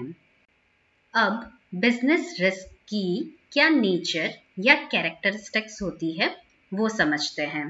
पहला, बिजनेस रिस्क अराइज होती है अनसर्टेनिटीज की वजह से। हमें नहीं पता कि फ्यूचर में क्या होगा। Uncertainty refers to the lack of knowledge about what is going to happen in future, और इन अनसर्टेनिटी की वजह से बिजनेस पे रिस्क क्रिएट होता है कि फ्यूचर में जो इवेंट्स होंगे उनका क्या आउटकम होगा। तो चलिए अब अनसर्टेनिटीज के कुछ एग्जाम्पल समझते हैं। पहला है नेचुरल क्लैमिटीज, कि कल फ्लड आ गया, अर्थक्वेक आ गया या साइक्लोन आ गया। या फिर डिमांड और प्राइसेस में चेंज हो गया, से पहले customers landline, rotary dial phone की डिमांड करते थे, अब वो चेंज होके मोबाइल फोन या स्मार्टफोन की तरफ चली गई। या फिर गवर्नमेंट की पॉलिसीज में चेंजेस हो गए कि पहले कार पर सर्विस टैक्स लगता था 12.5% का, अब जीएसटी लगता है वो भी 30% का। तो गवर्नमेंट ने अपनी पॉलिसीज चेंज की जिसकी वजह से बिजनेस पे इम्पैक्ट आएगा। या फिर टेक्नोलॉजी में इम्प्रूवमेंट हुआ, से कि पहले हम एंटेना टीवी यूज करते थे, अब हम जो है वो इनोवेट होकर एलईडी स्मार्ट टीवी यूज करते हैं। एक और रीसेंट एग्जाम्पल है कोरोना वायरस का कि कोविड कब तक रहेगा, उससे कस्टमर्स कब तक बाहर नहीं निकलेंगे, तो वो भी एक अनसर्टेनिटी है। दूसरा कैरेक्टरिस्टिक बिजनेस रिस्क का होता है कि risk is an essential part of every business. Her business में कुछ ना कुछ रिस्क प्रेजेंट होता है और बिजनेसमैन 100% रिस्क को अवॉइड नहीं कर सकते हैं। बिजनेसमैन कोशिश कर सकता है कि वो रिस्क को मिनिमाइज कर दे, लेकिन वो उसे एलिमिनेट नहीं कर सकता है। से किसी भी फैक्ट्री या बिजनेस में फायर लग सकता है तो बिजनेसमैन कोशिश कर सकता है कि वो फायर एक्सटिंग्विशर इंस्टॉल करे या फिर इंश्योरेंस ले ले कि अगर फायर लगे तो कम से कम डैमेज हो। थर्ड कैरेक्टरिस्टिक है बिजनेस रिस्क की कि profit is the reward for risk taking. अब नो रिस्क नो गेन का मुहावरा तो हमने बहुत सुना है कि जितनी ज्यादा रिस्क होगी बिजनेस में उतने ही चांसेस है कि हम ज्यादा प्रॉफिट अर्न करेंगे। कि जो भी बिजनेसमैन रिस्क अंडरटेक करता है वो इसी एक्सपेक्टेशन से करता है कि वो हायर प्रॉफिट अर्न कर सके, दस प्रॉफिट रिवॉर्ड होता है रिस्क टेकिंग का। फोर्थ कैरेक्टरिस्टिक हो गया degree of risk depend mainly upon the nature and size of business. Her business का अलग अलग रिस्क होता है depending upon the nature and size of the business. Nature of business का मतलब हुआ हम किस तरह के गुड्स एंड सर्विसेज सेल कर रहे हैं, और साइज ऑफ बिजनेस हुआ कि हम कितने गुड्स प्रोड्यूस करके सेल कर रहे हैं। एग्जाम्पल से समझते हैं। से नेचर ऑफ द बिजनेस की कोई बिजनेस अगर फैशनेबल आइटम में है, उनका रिस्क बहुत ज्यादा होगा कंपेरेटिवली टू दी बिजनेस जो सुपरमार्केट या ग्रोसरी शॉप है, क्योंकि मैगी या कोको कोला इतना चेंज नहीं होता है जितना फैशन चेंज होता है। तो फैशन के आइटम में जो डील कर रहे हैं उन बिजनेस का रिस्क ज्यादा होगा। वैसे ही जो लार्ज स्केल बिजनेसेस होते हैं जो ज्यादा यूनिट्स प्रोड्यूस एंड सेल करते हैं, उनका हायर रिस्क होता है कंपेरेटिवली जो स्मॉल स्केल बिजनेस वाले होते हैं। अब अपन समझते हैं कि बिजनेस रिस्क के क्या कॉजेज होते हैं, किन रीजंस की वजह से बिजनेस रिस्क अराइज होती है। पहला, नेचुरल कॉजेज। अब एज अ ह्यूमन बीइंग हमारा बहुत कम कंट्रोल होता है नेचुरल क्लैमिटीज पे, कि कब अर्थक्वेक आ जाए, फ्लड आ जाए या फिर साइक्लोन आ जाए, ये हमें नहीं पता होता है। और अगर पता होता भी है तो फिर बहुत कम टाइम होता है कि हम नेसेसरी एक्शन ले सके और डैमेज को कंट्रोल कर सके, जिससे बिजनेस और उसकी प्रॉपर्टी इनकम पे कम से कम इम्पैक्ट आए। दूसरा कॉज हो गया ह्यूमन कॉजेज, जैसे कि एम्प्लॉय डिसऑनेस्ट है, केयरलेस है, नेग्लिजेंट है, या उसने खुद ने ही चोरी कर ली, या फिर पावर फेलियर की वजह से काम रुक गया, या फिर स्ट्राइक हो गई, या मैनेजमेंट इनएफिशिएंट है, तो इसकी वजह से भी बिजनेस की इनकम और प्रॉफिट पे इम्पैक्ट आता है। तीसरा कॉज हो गया इकोनॉमिक कॉजेज। इसके एग्जाम्पल हो गए कि demand of the goods change हो गया, या कंपटीशन बढ़ गया, कस्टमर पैसा नहीं दे रहा है, या टेक्नोलॉजी में चेंज हो गया, या फिर फाइनेंशियल प्रॉब्लम्स की बैंक जो अब लोन दे रहा है उसका इंटरेस्ट रेट बढ़ गया, या फिर टैक्सेस ज्यादा हो गए। तो ये सारे इकोनॉमिक कॉजेज हैं जिसकी वजह से हमारी टोटल कॉस्ट ऑफ प्रोडक्शन या टोटल एक्सपेंसेस बढ़ जाएंगे बिजनेस में। जैसे कि टेक्नोलॉजी में चेंज हुआ और अब एलईडी स्मार्ट टीवी बिकते हैं इंस्टेड ऑफ एंटेना टीवी, तो अब बिजनेसेस को भी स्मार्ट टीवी ही बेचने पड़ेंगे। फोर्थ रीजन है अदर कॉजेज, जैसे कि पॉलिटिकल डिस्टर्बेंस हो गया, या फिर फैक्ट्री में मशीन के खराब होने से ही आग लग गई, या फिर से कि डॉलर की प्राइसेस बहुत हाई हो गई जिससे बिजनेस पे इम्पैक्ट हो रहा है। इसका रीसेंट एग्जाम्पल है कि मार्च 2020 में इंडिया पे कंप्लीट लॉकडाउन लग गया था, जिसकी वजह से बिजनेसेस की अर्निंग्स इम्पैक्ट हुई और बिजनेस रिस्क क्रिएट हुआ। तो ये सब तो हो गया बिजनेस रिस्क के बारे में। अब अपन समझते हैं कि अगर हमें बिजनेस स्टार्ट करना है तो हमें किन बातों का ध्यान रखना है, क्या बेसिक फैक्टर्स हैं बिजनेस स्टार्ट करने के लिए। कोई भी सक्सेसफुल बिजनेस होता है वो डिपेंड करता है एंटरप्रेन्योर की एबिलिटी पे कि वो कितनी जल्दी प्रॉब्लम्स को एंटिसिपेट कर सकता है और उन्हें सॉल्व कर सकता है मिनिमम कॉस्ट पे। तो कौन से फैक्टर्स का हमें ध्यान रखना है बिजनेस स्टार्ट करते वक्त? सबसे पहले हमें चूज करना है कि हम कौन सा बिजनेस करेंगे, उसकी साइज क्या होगी, उस बिजनेस का लोकेशन कहाँ होगा, हम क्या खुद करेंगे या पार्टनर्स या कंपनी खोलेंगे, हम पैसा क्या खुद लाएंगे या बैंक से फाइनेंस करवाएंगे, उसके बाद प्लांट का लेआउट क्या होगा, फिजिकल फैसिलिटीज क्या होंगी, वर्कफोर्स हमें कैसा चाहिए। तो चलिए इन सारे फैक्टर्स को वन बाय वन डिटेल में डिस्कस करते हैं। तो फर्स्ट फैक्टर है सिलेक्शन ऑफ लाइन बिजनेस। सबसे पहले एंटरप्रेन्योर को ये डिसाइड करना है कि वो किस नेचर का, किस टाइप का बिजनेस स्टार्ट करना चाहता है। लेट्स से मिस्टर राम है जो खुद का एक बिजनेस खोलना चाहते हैं, तो उन्हें सबसे पहले ये डिसाइड करना है कि वो किस टाइप का, किस नेचर का बिजनेस खोलेंगे। क्या वो खुद का रेस्टोरेंट, कैफे खोलेंगे या फिर वो खुद की एक फ्रूट्स एंड वेजिटेबल की या ग्रोसरी की शॉप खोलेंगे। तो उनका ये जो डिसीजन है वो बेस करेगा कि किस बिजनेस में सबसे ज्यादा वो प्रॉफिट अर्न कर सकते हैं। लेट्स से उन्हें सबसे ज्यादा प्रॉफिटेबिलिटी दिख रही है फ्रूट्स एंड वेजिटेबल्स की शॉप में, तो उन्होंने डिसाइड किया कि वो वैसी शॉप खोलेंगे। अब कस्टमर्स बहुत ज्यादा हेल्दी लाइफस्टाइल की तरफ इंक्लाइंड है, तो उन्होंने डिसाइड किया कि वो अपनी शॉप पे लेटस, ब्रोकली, एवोकाडो और वो सारे फ्रूट्स एंड वेजिटेबल्स रखेंगे जो सैलेड, डाइट फूड बनाने में यूज होते हैं। और जो लास्ट पॉइंट मिस्टर राम को देखना है वो है कि उनकी खुद की क्या एक्सपर्टीज, टेक्निकल नॉलेज है इस बिजनेस को ओपन करने के लिए। सो बेसिकली कभी भी हमें किस टाइप का बिजनेस ओपन करना है ये डिसाइड करना है, तो हमें 3 फैक्टर्स पे ध्यान देना पड़ेगा कि हमें सबसे ज्यादा प्रॉफिट किस बिजनेस में होगा, कस्टमर की रिक्वायरमेंट्स क्या है और हमारी खुद की एक्सपर्टीज कहाँ है। नेक्स्ट फैक्टर जो हम डिसाइड करेंगे वो है साइज ऑफ द फर्म। हमारे बिजनेस का साइज क्या रहेगा, क्या हम हमारा बिजनेस लार्ज स्केल पे चलाएंगे या स्मॉल स्केल पे चलाएंगे। तो अगर आप कॉन्फिडेंट हैं कि आने वाले वक्त में आपका जो प्रोडक्ट है उसकी डिमांड बहुत अच्छी रहेगी और आप नेसेसरी जो भी कैपिटल है वो आप अरेंज कर सकते हैं, तो आप लार्ज स्केल पे बिजनेस खोलो। लेकिन अगर आप अनसर्टेन हैं कि मार्केट की कंडीशन क्या रहेंगी, आपका जो रिस्क एपेटाइट है वो कम है, तो आपको स्मॉल स्केल पे बिजनेस करना चाहिए। अब मिस्टर राम ने ये तो डिसाइड कर लिया है कि वो फ्रूट्स एंड वेजिटेबल्स का बिजनेस करेंगे, लेकिन वो लार्ज स्केल पे करेंगे या स्मॉल स्केल पे करेंगे। तो उसके लिए उन्हें पहले सोचना पड़ेगा कि जो भी वो फ्रूट्स एंड वेजिटेबल्स सेल कर रहे हैं, जो सैलेड वाले, डाइट वाले फ्रूट्स एंड वेजिटेबल्स सेल करेंगे, क्या उनकी डिमांड ज़्यादा होगी और क्या उनके पास इतना पैसा है कि वो एक सुपरमार्केट टाइप शॉप खोल सके अपनी, तो वो लार्ज स्केल पे बिजनेस करेंगे। अगर मिस्टर राम अनसर्टेन है कि डिमांड कैसी होगी, मार्केट कंडीशंस उन्हें नहीं पता है, तो वो स्मॉल स्केल पे एक छोटी ग्रॉसरी शॉप खोलेंगे। नेक्स्ट डिसीजन हमें लेना है choice of form of ownership में कि हमारे बिजनेस में कितने ओनर्स रहेंगे। बहुत सारे डिफरेंट फॉर्म्स होते हैं बिजनेस ऑर्गेनाइजेशंस के, जिसके मेरिट्स एंड डीमेरिट्स हम डिटेल में अपकमिंग चैप्टर नंबर 2 में पढ़ेंगे, लेकिन अभी ब्रीफली समझते हैं। सोल प्रोप्राइटरशिप माने कि एक सिंगल ओनर होगा बिजनेस का और वही सारे डिसीजंस लेगा, वही सारी लाइबिलिटी बियर करेगा और प्रॉफिट एंजॉय करेगा। दूसरा होता है पार्टनरशिप, जहाँ 2 और मोर पर्सन ऑनर होते हैं बिजनेस के और वो सारे डिसीजंस, प्रॉफिट्स और ये सब म्यूचुअली शेयर करते हैं।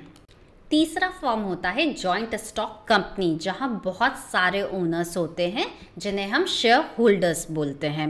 सो बेसिकली किस टाइप की ओनरशिप होगी बिजनेस की वो डिपेंड करता है बहुत सारे फैक्टर्स पे कि हमारा लाइन ऑफ बिजनेस क्या है, उसके बाद हमें कितनी कैपिटल रिक्वायरमेंट है या फंड्स की रिक्वायरमेंट है, क्या हम प्रॉफिट्स एंड लॉस शेयर करने के लिए रेडी हैं, क्या लीगल फॉर्मेलिटीज़ होगी एंड मैनी मोर फैक्टर्स।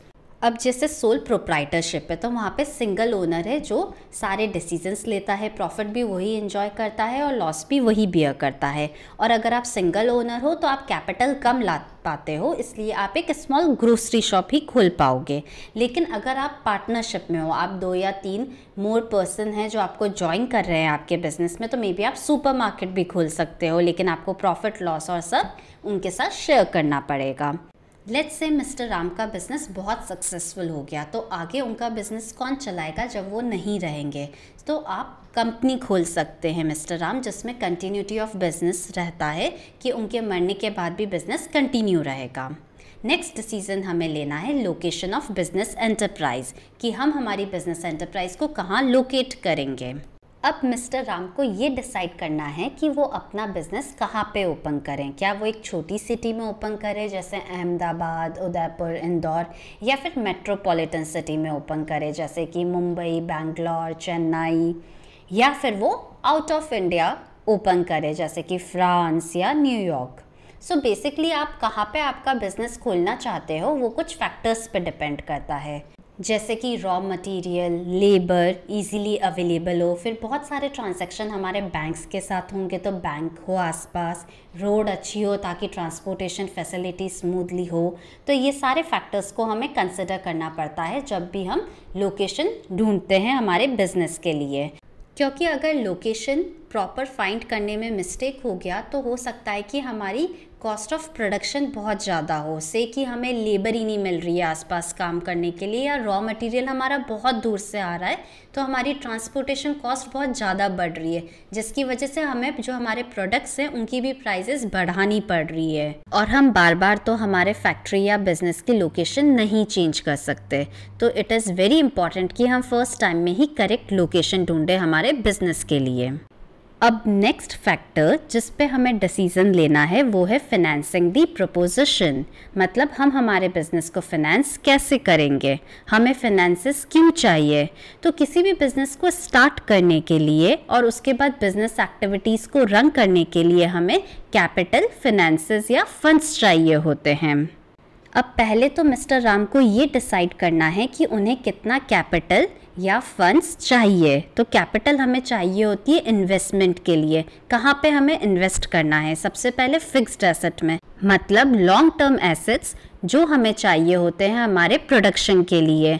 जैसे कि फैक्ट्री लगानी है तो हमें लैंड परचेज करना पड़ेगा, या प्लांट एंड मशीनरी, या फिर इक्विपमेंट्स खरीदने पड़ेंगे, तो ये सब फिक्स्ड एसेट होते हैं।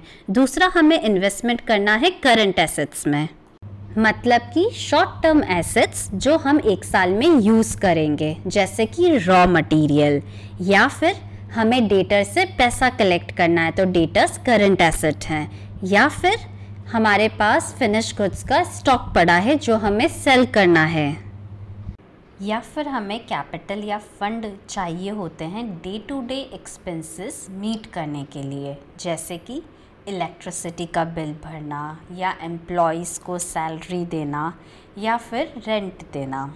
हर बिज़नेस में प्रॉपर फाइनेंशियल प्लानिंग ज़रूरी होती है ताकि हम डिटरमाइन कर सके कि हमें कितनी कैपिटल की रिक्वायरमेंट है, हम किन सोर्स के थ्रू कैपिटल रेस करेंगे, इक्विटी, डेब्ट या बैंक से लोन लेंगे, और बेस्ट वे में कैसे कैपिटल को यूटिलाइज़ करेंगे। नेक्स्ट फैक्टर है फिज़िकल फैसिलिटीज़, जिस पे हमें डिसीज़न लेना है। फिज़िकल फैसिलिटीज़ जैसे कि plant and machinery, equipments, building, और कौन सी सपोर्टिव सर्विसेज हमें चाहिए, ये हमें बिज़नेस के स्टार्ट में सोचना पड़ेगा।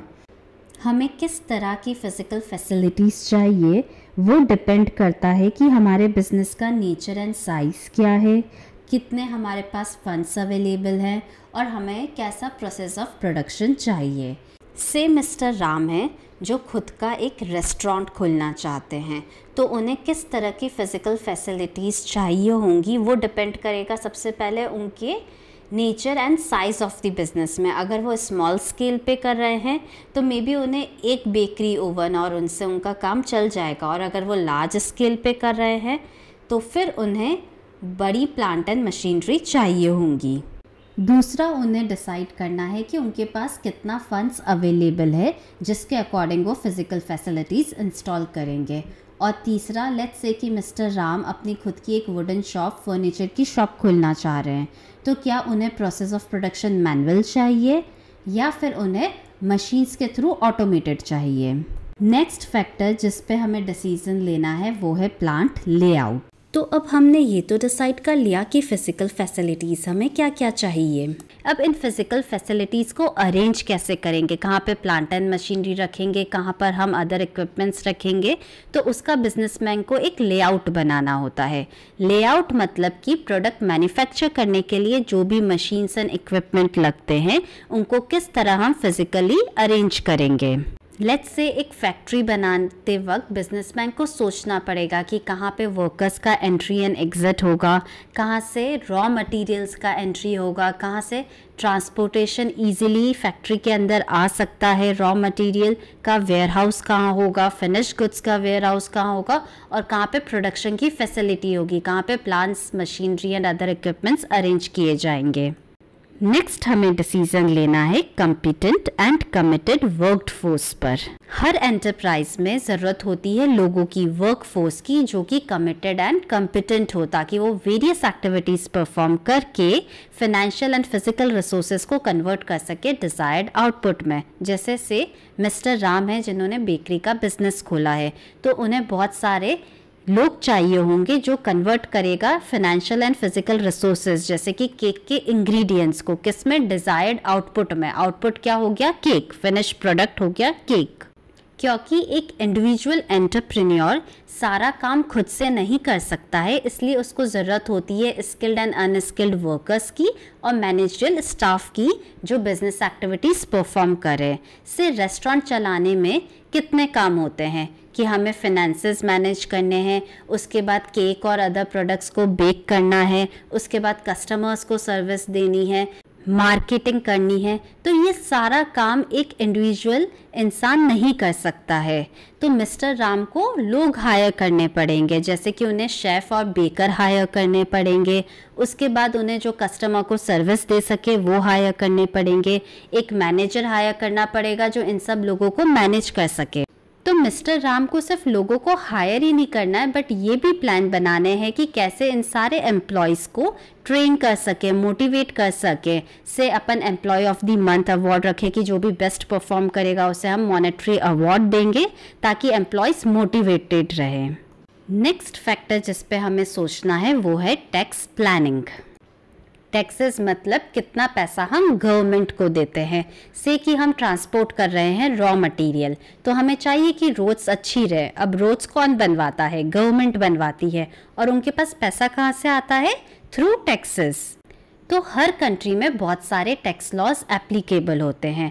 तो मिस्टर राम को टैक्स प्लानिंग करनी है। उन्हें पहले ये सोचना है कि उनके बिजनेस पे कितने टैक्स लॉज एप्लीकेबल हैं। से उनका बेकरी का बिजनेस है, तो जो भी वो रॉ मटेरियल परचेज कर रहे हैं या फिनिश गुड्स सेल करेंगे उस पर जीएसटी लगेगा। जीएसटी मतलब वो टैक्स जो गुड्स एंड सर्विसेज पे लगता है। उसके बाद हम हमारे बिजनेस से जितना भी पैसा कमा रहे हैं, जो भी इनकम अर्न कर रहे हैं, उस पर भी टैक्स लगता है। उसे बोलते हैं इनकम टैक्स, जो लगता है जितना हमने पैसा कमाया या प्रॉफिट अर्न किया उस पर। तो हर बिजनेसमैन को ये डिटरमाइन करना पड़ता है कि उन्हें एडवांस में कितना टैक्स गवर्नमेंट को देना है, उनकी कितनी टैक्स लायबिलिटी है जो उनके बिजनेस डिसीजंस को इम्पैक्ट करती है। तो अब हम फाइनली हमारी बिजनेस एंटरप्राइज लॉन्च कर सकते हैं, क्योंकि हमने सारे जो भी फैक्टर्स हमें कंसिडर करने होते हैं बिजनेस ओपन करने के लिए, उन सब पे डिसीजन ले लिया है। हाँ, बाय मोबिलाइजिंग वेरियस रिसोर्सेज हमने सारी लीगल फॉर्मेलिटीज़ फुलफिल कर रख दी है। तो अब हम हमारा प्रोडक्शन प्रोसेस स्टार्ट कर सकते हैं और मार्केटिंग कर सकते हैं, मतलब सेल्स प्रमोशन कैंपेन कर सकते हैं। तो चलिए अब एक बार क्विकली रिवाइज करते हैं कि हमने क्या क्या अभी तक समझ लिया है। सबसे पहले कि जो ह्यूमन एक्टिविटीज़ होती है वो दो तरह की होती है, economic and non economic activities. Economic activities को हम फर्दर डिवाइड कर सकते हैं बिजनेस, एम्प्लॉयमेंट एंड प्रोफेशन में। फिर अपन ने बिजनेस की कैरेक्टरिस्टिक्स, बिजनेस के क्या ऑब्जेक्टिव्स होते हैं, बिज़नेस कैसे स्टार्ट किया जाता है और बिज़नेस में क्या क्या रिस्क है वो समझा। अब अपन समझते हैं अगर हम किसी तरह का बिज़नेस कर रहे हैं तो वो किस कैटेगरी में आता है। से हम फार्मिंग का बिज़नेस कर रहे हैं तो वो किस कैटेगरी ऑफ बिज़नेस में आता है, या फिर से हम फर्नीचर्स बेच रहे हैं तो वो किस कैटेगरी ऑफ बिज़नेस में आता है। बिज़नेस को हम ब्रॉडली दो कैटेगरीज में डिवाइड कर सकते हैं, वो है इंडस्ट्री एंड कॉमर्स। इंडस्ट्री माने वो इकोनॉमिक एक्टिविटीज़ जिसमें हम रिसोर्सेज को कन्वर्ट करते हैं यूज़फुल गुड्स में। एंड ग्रुप ऑफ कंपनीज जो similar kind of goods and services sell करती हैं वो भी इंडस्ट्री कहलाती हैं। इंडस्ट्रीज़ 3 तरह की होती है। पहली है प्राइमरी इंडस्ट्री जो रिलेटेड होती है नेचुरल रिसोर्सेज के एक्सट्रैक्शन से या फिर लिविंग ऑर्गेनिजम्स के प्रोडक्शन एंड डेवलपमेंट से। दूसरी टाइप की इंडस्ट्री होती है सेकेंडरी इंडस्ट्री जिसमें हमने प्राइमरी इंडस्ट्री के थ्रू रिसोर्सेज एक्सट्रैक्ट किए हैं उनको हम प्रोसेस करते हैं, मैन्युफैक्चर करते हैं फिनिश गुड्स में या फिर फर्दर प्रोडक्शन में यूज़ होने वाले गुड्स में। और तीसरी तरह की इंडस्ट्री होती है टर्शरी इंडस्ट्री जिसमें इंक्लूडेड होती है सपोर्ट सर्विसेज जो हम प्राइमरी एंड सेकेंडरी इंडस्ट्रीज़ को देते हैं, जैसे कि बैंकिंग सर्विसेज या इंश्योरेंस या वेयर हाउसिंग। प्राइमरी इंडस्ट्री को हम फर्दर क्लासिफाई कर सकते हैं 2 पार्ट्स में, वो है एक्सट्रैक्टिव इंडस्ट्रीज़ और जेनेटिक इंडस्ट्रीज़। एक्सट्रैक्टिव इंडस्ट्रीज़ में हम प्रोडक्ट्स को एक्सट्रैक्ट करते हैं नेचुरल रिसोर्सेज से, जैसे कि माइनिंग या फिर हंटिंग, फिशिंग, लम्बरिंग। और दूसरी टाइप की प्राइमरी इंडस्ट्री होती है जेनेटिक इंडस्ट्री जो कि रिलेटेड होती है प्लांट्स एंड एनिमल्स के ब्रीडिंग से for their further use in reproduction, जैसे कि सीड्स एंड नर्सरी कंपनीज हो गई या फिर activities related to fish hatchery या कैटल ब्रीडिंग फार्म्स या पोल्ट्री फार्म्स। ये सब जेनेटिक इंडस्ट्रीज़ के पार्ट्स हैं। सेकेंडरी इंडस्ट्री को भी हम 2 पार्ट्स में डिवाइड कर सकते हैं, construction and manufacturing. Construction industry मतलब कि वो इंडस्ट्रीज़ जो रोड्स, डैम्स, बिल्डिंग्स के कंस्ट्रक्शन में इन्वॉल्व होती है। और कंस्ट्रक्शन करते वक्त हमें आर्किटेक्चरल एंड इंजीनियरिंग स्किल्स की भी ज़रूरत होती है, तो ये एक्टिविटीज़ भी कंस्ट्रक्शन इंडस्ट्रीज़ का इम्पॉर्टेंट पार्ट है। Second type of secondary industry होती है manufacturing. Manufacturing industries mainly production process में इन्वॉल्व रहती है, जो रॉ मटेरियल को प्रोसेस करके उन्हें फिनिश गुड्स में या पार्टली फिनिश गुड्स में कन्वर्ट करती है। इन्हें अपन फर्दर क्लासिफाई कर सकते हैं 4 डिफरेंट इंडस्ट्रीज़ में। एनालिटिकल इंडस्ट्री में हम एनालिसिस एंड सेपरेट करते हैं different elements from the same material. इसका मोस्ट कॉमन एग्जाम्पल है ऑयल रिफाइनरी प्रोसेस, जहाँ पे एक क्रूड ऑयल से एक सेम मटेरियल जो कि क्रूड ऑयल है उससे हम बहुत सारे फिनिश प्रोडक्ट्स बनाते हैं, जैसे कि petrol, diesel, jet fuel, kerosene etcetera. Second type of manufacturing industry हो गई सिंथेटिकल इंडस्ट्री, जिसमें हम वेरियस प्रोडक्ट्स को या वेरियस इंग्रेडिएंट्स को कंबाइन करके एक सिंगल प्रोडक्ट बनाते हैं, जैसे हो गया सीमेंट जिसमें हम एल्यूमिनियम, सिलिकॉन, आयरन, सैंड को कंबाइन करके एक प्रोडक्ट बनाते हैं। Third type of manufacturing industry हुई प्रोसेसिंग इंडस्ट्री। इस टाइप ऑफ इंडस्ट्री में हम सक्सेसिव स्टेजेस के थ्रू एक प्रोडक्ट मैन्युफैक्चर करते हैं, मतलब बहुत सारी स्टेप्स को फॉलो करके एक प्रोडक्ट को मैन्युफैक्चर करते हैं, जैसे शुगर या paper industry. And fourth type of manufacturing industry होता है असेंबलिंग इंडस्ट्री, जिसमें हम डिफरेंट कंपोनेंट पार्ट्स को असेंबल करते हैं एक नया प्रोडक्ट बनाने में। इसके एग्जाम्पल हो गया कार, टीवी या फिर computer. Next type of industry होती है टर्शरी इंडस्ट्री, जिसको हम समझेंगे ऑक्सिलरी ऑफ ट्रेड के साथ, क्योंकि इन दोनों की मीनिंग सेम है। तो अब आते हैं कॉमर्स पर। कॉमर्स एक इम्पॉर्टेंट लिंक होता है प्रोड्यूसर्स एंड कंज्यूमर्स के बीच में। कॉमर्स इंक्लूड करता है वो सारी एक्टिविटीज़ जो इम्पॉर्टेंट होती है free flow of goods and services को मेंटेन करने में।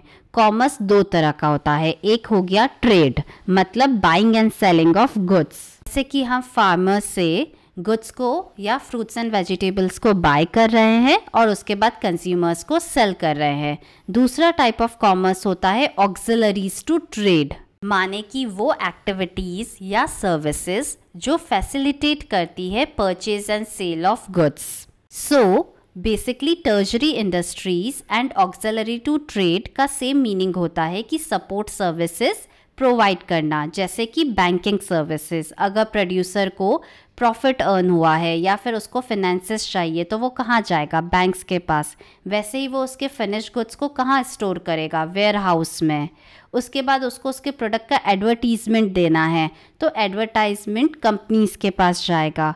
या फिर उसको रॉ मटेरियल्स या फिनिश गुड्स को ट्रांसपोर्ट करना है तो फिर वो ट्रांसपोर्टेशन सर्विसेज लेगा। उसी तरह उसे उसके रॉ मटेरियल या फिनिश गुड्स को इंश्योर करवाना है तो वो इंश्योरेंस सर्विसेज लेगा।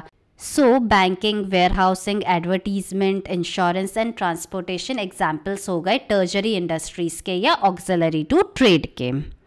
अब आते हैं हम ट्रेड पर। ट्रेड भी दो तरह की होती है, internal trade and external trade.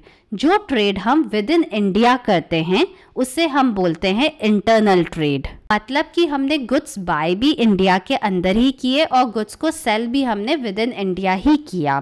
Internal trade भी दो तरह की हो सकती है, होलसेल ट्रेड या फिर रिटेल ट्रेड। होलसेल ट्रेड का मतलब होता है कि हमने बल्क क्वांटिटी में फैक्ट्री से गुड्स को खरीदा और बल्क क्वांटिटी में हमने कंज्यूमर या दूसरी शॉप्स को, छोटी शॉप्स को सेल किया। दूसरे टाइप की ट्रेड होती है रिटेल ट्रेड, जहाँ पे हम स्मॉल क्वांटिटी में या तो फैक्ट्री या होलसेलर से गुड परचेज करते हैं और फाइनली कंज्यूमर्स को सेल करते हैं स्मॉल क्वांटिटीज़ में। So basically wholesale and retail trade, जो कि एक इंटरनल ट्रेड का पार्ट है, वो with in India he perform किया जाता है। नेक्स्ट टाइप ऑफ ट्रेड हुआ एक्सटर्नल ट्रेड। इस टाइप की ट्रेड में हम गुड्स या सर्विसेज को या तो परचेज आउटसाइड इंडिया कर रहे हैं या फिर सेल आउटसाइड इंडिया कर रहे हैं, तो इन्हें हम एक्सटर्नल ट्रेड कहेंगे।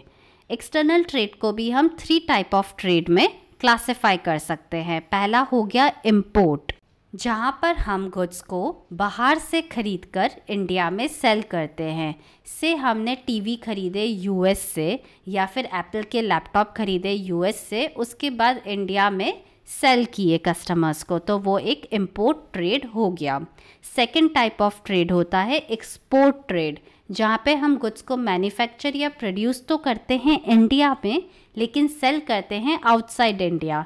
से कॉटन को हमने मैन्युफैक्चर तो किया इंडिया में लेकिन सेल किया यूएस एंड यूरोप में, तो ये हो गया export trade. Third type of trade हुआ एंट्रीपोर्ट ट्रेड, जहाँ पे हम गुड्स को इंपोर्ट कर रहे हैं एक्सपोर्ट करने के वास्ते। मतलब कि हमने गुड्स को पहले तो बाहर यूएस यूरोप से ख़रीदा, उसके बाद हमने गुड्स को इंडिया में नहीं सेल किया, हमने उसे ऑस्ट्रेलिया में सेल किया। मतलब हमने गुड्स को पहले तो इंपोर्ट किया, उसके बाद हमने उन्हीं गुड्स को एक्सपोर्ट कर दिया, तो उसे बोलते हैं एंट्रीपोर्ट ट्रेड। सो आई होप कि आपको बेसिक आइडिया मिला होगा कि बिज़नेस की 2 कैटेगरीज होती हैं, इंडस्ट्री एंड कॉमर्स, जिसको हम फर्दर क्लासीफाई करते हैं वेरियस कैटेगरीज में। तो अब हम इन्हीं सारी कैटेगरीज को और डिटेल में डिस्कस करेंगे। Starting with industry. इंडस्ट्री में वो सारी इकोनॉमिक एक्टिविटीज़ आती हैं जो कनेक्टेड होती हैं कन्वर्जन से। किसके कन्वर्जन से? Resources to useful goods. Let's say हम ट्री को कट करके वुड्स लाते हैं, मतलब लकड़ा लाते हैं, और लकड़े से हम फर्नीचर बना रहे हैं, तो हमारी रिसोर्सेज क्या हो गया? वुड, और उससे हम क्या यूज़फुल गुड बना रहे हैं? फर्नीचर। तो जो भी इकोनॉमिक एक्टिविटीज़ रिसोर्सेज को कन्वर्ट करती है यूज़फुल गुड्स में, उन्हें हम इंडस्ट्री बोलते हैं। इंडस्ट्री वर्ड हम उन सब एक्टिविटीज़ के लिए भी यूज़ करते हैं जिसमें मैकेनिकल अप्लायंसेस या टेक्निकल स्किल्स इन्वॉल्व होती हैं। मैकेनिकल अप्लायंसेस मतलब रिलेटेड टू मशीन्स या मशीनरी, जैसे अपन टीवी मैन्युफैक्चर कर रहे हैं या वॉशिंग मशीन, लैपटॉप मैन्युफैक्चर कर रहे हैं या उन्हें ठीक कर रहे हैं, तो वो मैकेनिकल अप्लायंसेस हो गई। और टेक्निकल स्किल्स मतलब कि नॉलेज, एबिलिटी या स्किल जिसमें हम प्रैक्टिकल टास्क परफॉर्म करते हैं related to engineering, technology, arts, science, जैसे ऐप बनाना या वेबसाइट बनाना या कोडिंग करना, ये सब टेक्निकल स्किल्स हो गया। तो अपन कह सकते हैं कि इंडस्ट्री एक वाइडर टर्म है जिसमें एक्टिविटीज़ इंक्लूड होती हैं जो प्रोडक्शन या processing of goods and services के रिलेटेड हो या फिर breeding and raising of animal and plants के रिलेटेड हो। और अगर कोई ग्रुप ऑफ फर्म्स या ग्रुप ऑफ कंपनीज़ है जो सिमिलर या रिलेटेड प्रोडक्ट्स को मैन्युफैक्चर प्रोड्यूस कर रही हैं या वैसी ही सर्विसेज दे रही हैं तो उन्हें इंडस्ट्री कहते हैं। जैसे मोबाइल फ़ोन्स इंडस्ट्री, जहाँ पे बहुत सारी companies Sony, LG, Samsung, Nokia, Micromax एक ही तरह का प्रोडक्ट बना रहे हैं जो कि है मोबाइल फ़ोन। उसी तरह अगर बहुत सारी कंपनीज एक तरह की सर्विसेज प्रोवाइड करें, जैसे कि बैंकिंग इंडस्ट्री, जहाँ पे HDFC bank, axis, ICICI, SBI bank सब बैंकिंग सर्विसेज प्रोवाइड कर रहे हैं, तो वो बैंकिंग इंडस्ट्री का पार्ट है। तो ये तो हो गया इंडस्ट्री का मतलब। अब जैसे कि अपन ने पहले पढ़ा कि इंडस्ट्री 3 तरह की होती है, primary industry, secondary industry and टर्जरी industry. तो अब प्राइमरी इंडस्ट्री को डिटेल में समझते हैं।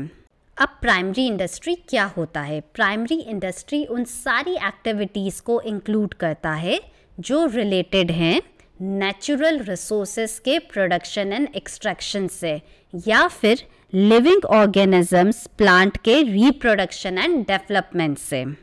तो अब समझते हैं कि नेचुरल रिसोर्सेज के एक्सट्रैक्शन या प्रोडक्शन में कौन कौन सी एक्टिविटीज़ आती हैं। जैसे कि गोल्ड की हम माइनिंग कर रहे हैं, या फिर कोल की माइन से कोल निकाल रहे हैं, मतलब कोयला निकाल रहे हैं, या फिर फॉरेस्ट में जाकर ट्रीज़ को कट कर रहे हैं ताकि हमें वुड मिल सके, लकड़ा मिल सके, या फिर हम फार्मिंग कर कर वीट, ग्रेन्स, कॉटन या फिर बहुत सारे फूड ग्रेन्स, फ्रूट्स, वेजिटेबल्स को उगा रहे हैं, प्रोड्यूस कर रहे हैं। ये सारी एक्टिविटीज़ जो नेचुरल रिसोर्सेज के एक्सट्रैक्शन एंड प्रोडक्शन के रिलेटेड हैं उन्हें हम बोलते हैं extractive industries. Basically primary industries को हम 2 पार्ट में डिवाइड करते हैं, extractive industries and genetic industries. Extractive industries related होती हैं नेचुरल रिसोर्सेज के, या फिर एक्सट्रैक्टिव इंडस्ट्री में हम रॉ मटेरियल सप्लाई करते हैं जो कि प्रोडक्ट होता है जोग्राफिकल या नेचुरल एनवायरनमेंट का। तो अपन ये कह सकते हैं कि एक्सट्रैक्टिव इंडस्ट्री के थ्रू जो भी गुड्स या रॉ मटेरियल निकलता है वो एक यूज़फुल गुड या फिनिश प्रोडक्ट में कन्वर्ट होता है बाय मैन्युफैक्चरिंग और प्रोडक्शन प्रोसेस। जैसे कि अपन ले ले ट्रीज से हम वुड को कट करते हैं, वहाँ से लकड़ा निकालते हैं, तो ये एक एक्सट्रैक्टिव इंडस्ट्री का पार्ट है। अब उसी लकड़े को हम किसी फर्नीचर कंपनी में भेजते हैं ताकि वो उस लकड़े से फर्नीचर बना सके, तो फिर वो सेकेंडरी इंडस्ट्री का पार्ट होगा। नेचुरल एनवायरनमेंट में जो है ट्री, उसको हम कट करके वुड, लकड़ा निकाल रहे हैं, तो उससे हम बोलेंगे एक्सट्रैक्टिव इंडस्ट्री का पार्ट है। वो एक्टिविटी एक एक्सट्रैक्टिव इंडस्ट्री में आती है। बट उस लकड़े से जब हम फर्नीचर बनाते हैं तो वो एक मैन्युफैक्चरिंग प्रोसेस है जो कि सेकेंडरी इंडस्ट्री का पार्ट है। इसी तरह एक्सट्रैक्टिव इंडस्ट्री के और भी एग्जाम्पल होते हैं, जैसे कि हंटिंग करना, फिशिंग करना, ये भी एक्सट्रैक्टिव इंडस्ट्री के ही एग्जाम्पल्स हैं। अब प्राइमरी इंडस्ट्री एक और तरह की एक्टिविटी को इन्वॉल्व करता है जो कि रिलेटेड होती है लिविंग ऑर्गेनिजम्स एंड प्लांट के रिप्रोडक्शन एंड डेवलपमेंट से। उसे हम बोलते हैं जेनेटिक इंडस्ट्री।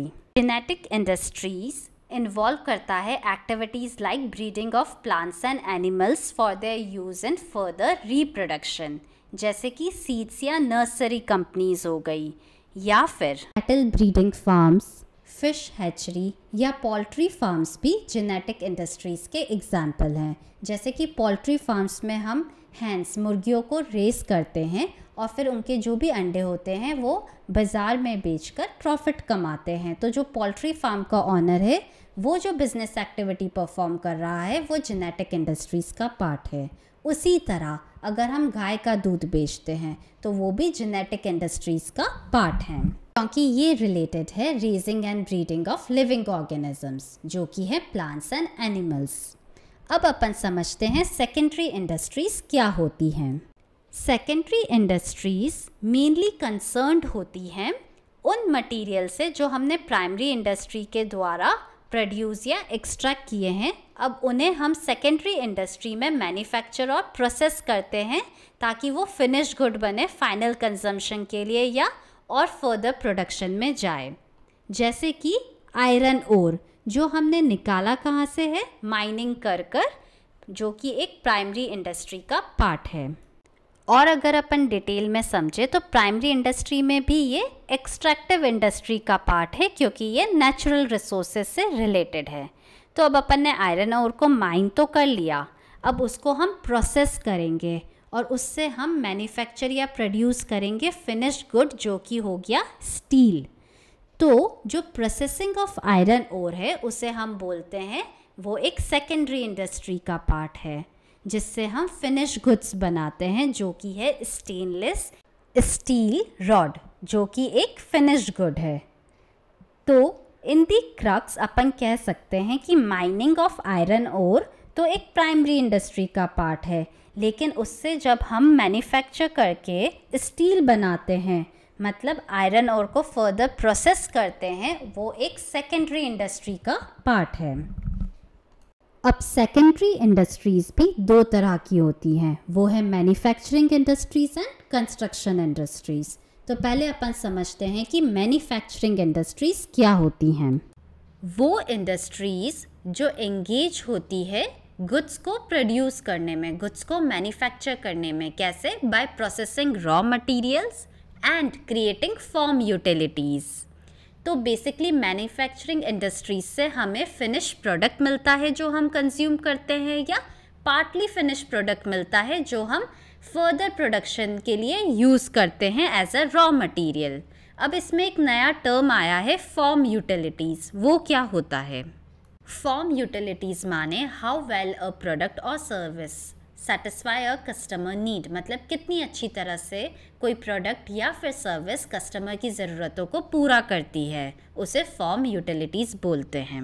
मैन्युफैक्चरिंग इंडस्ट्रीज़ का एग्जांपल हो गया शर्ट को मैन्युफैक्चर करना, या क्लोथ इंडस्ट्री जो कपड़े बनाती है। सो बेसिकली अपन कॉटन ले आए, अपन नेचुरल डाइज लेकर आए, अपन बटन लाए, अब उससे किस तरह से हम यूज़ करके प्रोसेस करके शर्ट को मैन्युफैक्चर करते हैं बाय मशीन्स या थ्रू ऑटोमेटेड प्रोसेस, उसे हम मैन्युफैक्चरिंग इंडस्ट्रीज़ की कैटेगरी में रखते हैं। मैन्युफैक्चरिंग इंडस्ट्रीज़ वो इकोनॉमिक एक्टिविटीज़ को इन्वॉल्व करता है जिसमें हम गुड्स को मैन्युफैक्चर करते हैं। कैसे? By processing raw material and converting them into finished goods.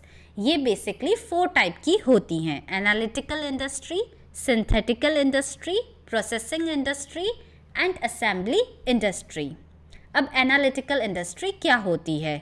वो इंडस्ट्री जो एनालिसिस एंड देन सेपरेट करती है different elements from the same material, जैसे कि ऑयल रिफाइनरी का प्रोसेस, जिसमें क्रूड ऑयल से हम डिफरेंट प्रोडक्ट्स या एलिमेंट्स बनाते हैं। जैसे कि क्रूड ऑयल को प्रोसेस करके हम kerosene, diesel, petroleum, jet fuel जैसे प्रोडक्ट्स बनाते हैं। नेक्स्ट है सिंथेटिकल इंडस्ट्री, जहाँ पे हम वेरियस इंग्रेडिएंट्स को कंबाइन करके एक नया प्रोडक्ट बनाते हैं। जैसे कि सीमेंट के केस में, जहाँ पर हम calcium, silicon, sand, aluminium, iron और बहुत सारे इंग्रेडिएंट्स को मिक्स करके मैन्युफैक्चर करते हैं सीमेंट को। नेक्स्ट है processing industry which involves successive stages for manufacturing finish product, मतलब कि हम बहुत सारी स्टेप्स को सीक्वेंस में फॉलो करके फिनिश प्रोडक्ट बनाते हैं। जैसे कि शुगर प्रोडक्शन प्रोसेस, जहाँ पे हम सबसे पहले शुगर केन से जूस को एक्सट्रैक्ट करते हैं, फिर प्योरीफाई करते हैं, उसके बाद क्रिस्टलाइजेशन एंड सेंट्रीफ्यूगेशन करते हैं, एंड लास्ट में हम ड्राई करके पैकेज करके शुगर को सेल करते हैं। एंड नेक्स्ट है असेंबली इंडस्ट्री, जहाँ पे हम डिफरेंट कंपोनेंट पार्ट्स को असेंबल करके एक नया फिनिश प्रोडक्ट बनाते हैं, जैसे कि टेलीविज़न, कार, कंप्यूटर एक्सेट्रा। तो अपन ने मैन्युफैक्चरिंग इंडस्ट्री और उसके 4 क्लासिफिकेशन तो समझ लिए। अब अपन समझते हैं कंस्ट्रक्शन इंडस्ट्रीज़ क्या होती हैं। कंस्ट्रक्शन इंडस्ट्रीज़ मतलब वो इंडस्ट्रीज़ जो इन्वॉल्व करती हैं construction of building, roads, bridges, dams, even tunnels and canals का। ऑल्सो जो engineering and architectural skills involve होती हैं कंस्ट्रक्शन में, वो भी कंस्ट्रक्शन इंडस्ट्रीज़ का इम्पॉर्टेंट पार्ट है। अब आते हैं अपन लास्ट या थर्ड टाइप की इंडस्ट्री पे, जो कि है टर्जरी इंडस्ट्री, ये क्या होती हैं? टर्जरी industries basically support services provide करती हैं। किनको? प्राइमरी एंड सेकेंडरी इंडस्ट्रीज को तो करती ही हैं, बल्कि ट्रेड एक्टिविटीज़ को भी सपोर्ट सर्विसेज प्रोवाइड करती हैं। सो बेसिकली इनका काम है सर्विस फैसिलिटीज़ प्रोवाइड करना। टर्जरी इंडस्ट्रीज़ को हम सिर्फ इंडस्ट्री का पार्ट नहीं बल्कि कॉमर्स का भी पार्ट मानते हैं, क्योंकि इनका नेचर ऑक्सिलरीज टू ट्रेड जैसा ही है। क्योंकि ऑक्सिलरीज टू ट्रेड क्या करती हैं? वो भी असिस्ट करती हैं ट्रेडिंग एक्टिविटीज़ में। तो एज अ क्रक्स अपन ये बोल सकते हैं कि tertiary industries are same as auxiliaries to trade, क्योंकि दोनों सपोर्ट सर्विसेज प्रोवाइड करती हैं। अब टर्जरी इंडस्ट्रीज़ के क्या क्या एग्जाम्पल्स हैं? यही सारे एग्जाम्पल्स हम ऑक्सिलरीज टू ट्रेड के टॉपिक में बहुत डिटेल में डिस्कस करेंगे। तो टर्जरी इंडस्ट्रीज़ के एग्जाम्पल्स हो गए transport, banking, insurance, warehousing, communication, packaging and advertising. तो बिजनेस को अपन ने दो कैटेगरी में डिवाइड किया था, इंडस्ट्री एंड कॉमर्स। इंडस्ट्री क्या होता है वो तो अपन ने समझ लिया। अब अपन समझते हैं कि कॉमर्स मतलब क्या। कॉमर्स वो सारी एक्टिविटीज़ को इंक्लूड करता है जो कि नेसेसरी है गुड्स एंड सर्विसेज के फ्री फ्लो को मेंटेन करने के लिए। इसे अपन समझते हैं एक एग्जाम्पल से आपका वेजिटेबल्स का बिजनेस है, मतलब आप वेजिटेबल्स में ट्रेड कर रहे हैं। आप फार्मर से वेजिटेबल खरीद रहे हैं, उसके बाद सिटी में आप कस्टमर्स को वेजिटेबल्स सेल कर रहे हैं। अब वेजिटेबल प्रोड्यूस कहाँ हो रहा है? फार्म्स में, और वहाँ से आप वेजिटेबल सिटी में ला रहे हैं थ्रू ट्रांसपोर्टेशन। उसी तरह आप वेजिटेबल सेल करके प्रॉफिट अर्न कर रहे हैं, तो वो पैसे जो आप अर्न कर रहे हैं वो आप डिपॉजिट करते हैं बैंक में, या फिर से आपको वेजिटेबल से फ्रूट का बिजनेस भी करना है, तो आपको आपका बिजनेस एक्सपेंड करना है, जिसके लिए आपको फिनेंसेस चाहिए, तो वो आपको कहाँ से मिलेंगे? बैंक से। तो यहाँ पे अपन ने 3 एक्टिविटीज़ देखी हैं। सबसे पहला कि हम वेजिटेबल्स को बाय कर रहे हैं फार्मर से और उसके बाद सेल कर रहे हैं कस्टमर्स को, उसे बोलते हैं ट्रेड, जहाँ पे बाइंग एंड सेलिंग होता है गुड्स का। ट्रेड के थ्रू आप पर्सन की हिंड्रेंस को रिमूव कर रहे हैं, मतलब वेजिटेबल सेलर एक इम्पॉर्टेंट लिंक बन रहा है प्रोड्यूसर एंड कस्टमर के बीच में। प्रोड्यूसर कौन हुआ यहाँ पे? फार्मर। और कस्टमर कौन हुआ? जिनको वेजिटेबल्स खानी हैं। अब यहाँ पे 2 और एक्टिविटीज़ हैं। पहली ट्रांसपोर्टेशन, कि आप फार्म से सिटी में वेजिटेबल्स लेकर आए थ्रू ट्रांसपोर्टेशन। दूसरा, आपने पैसे डिपॉजिट करवाए या फिर आपने लोन लिया थ्रू बैंकिंग सर्विसेज, तो इन्हें हम बोलते हैं ऑक्सिलरीज टू ट्रेड, मतलब वो एक्टिविटीज़ जो ट्रेड को फैसिलिटेट करने के लिए ज़रूरी हैं या जो सपोर्ट सर्विसेज देती हैं ट्रेड को। Trade and auxiliaries to trade दोनों ही कॉमर्स का पार्ट है। अब कॉमर्स को अपन ये बोल सकते हैं कि वो सारी एक्टिविटीज़ को इंक्लूड करता है जो कि ज़रूरी है हिंड्रेंसेस को रिमूव करने के लिए। अब पर्सन की हिंड्रेंस को सॉल्व करता है ट्रेड। कैसे? प्रोड्यूसर्स से गुड्स खरीदकर कस्टमर्स को अवेलेबल करवाता है। उसी तरह प्लेस की हिंड्रेंस को सॉल्व करता है ट्रांसपोर्टेशन। कैसे? प्रोड्यूसर्स की प्लेस से गुड्स को मूव करता है मार्केट पे, मतलब जहाँ पे कस्टमर्स खरीद सके। अब वेजिटेबल तो एक पेरिशेबल गुड है, तो टीवी का एग्जाम्पल लेते हैं। टीवी हम एक साथ सारे सेल नहीं कर सकते हैं, तो जब टीवी की डिमांड होगी तभी हम टीवी सेल कर सके। तो जो स्टोरेज एंड टाइम की हिंड्रेंस है उसे सॉल्व करता है वेयरहाउसिंग। उसी तरह फिनेंसेस की हिंड्रेंसेस को सॉल्व करता है बैंकिंग। अब अगर टीवी ख़राब हो गए या चोरी हो गए तो ऐसे रिस्क को हम प्रोटेक्ट करते हैं थ्रू इंश्योरेंस। उसी तरह अगर नया टीवी लॉन्च हुआ है तो वो इन्फॉर्मेशन हम कस्टमर्स को देते हैं थ्रू एडवर्टाइजिंग। कॉमर्स के थ्रू हम ये सारी हिंड्रेंसेस को रिमूव करते हैं। अब हमें ये तो पता है कि कॉमर्स के 2 पार्ट्स होते हैं, वो हैं trade and auxiliaries to trade. अब ये समझते हैं कि ट्रेड क्या होता है। ट्रेड एक बहुत एसेंशियल पार्ट है कॉमर्स का। Trade refers to sale, exchange और ट्रांसफ़र ऑफ गुड्स। ट्रेड के थ्रू हम जो गुड्स प्रोड्यूस हुए होते हैं उन्हें हम कस्टमर्स को अवेलेबल करवाते हैं, मतलब ट्रेड के थ्रू हम पर्सन की हिंड्रेंस को रिमूव करते हैं। लेकिन आजकल जो भी गुड्स प्रोड्यूस होते हैं वो मेनली फैक्ट्री में प्रोड्यूस होते हैं, वो भी लार्ज स्केल पर, और जो फैक्ट्रीज होती है वो काफ़ी रिमोट लोकेशन पर लोकेटेड होती है। तो जो प्रोड्यूसर्स बल्क क्वांटिटी में गुड्स को मैन्युफैक्चर करते हैं फैक्ट्री में यूजिंग दी मशीन्स, उनके लिए ये काफ़ी डिफ़िकल्ट हो जाता है कि फिर वो इंडिविजुअल कस्टमर्स को अपने गुड्स को सेल करें। लेट्स से एक चॉकलेट फैक्ट्री है जहां पे चॉकलेट्स मैन्युफैक्चर होती है बल्क क्वांटिटी में with the help of machines.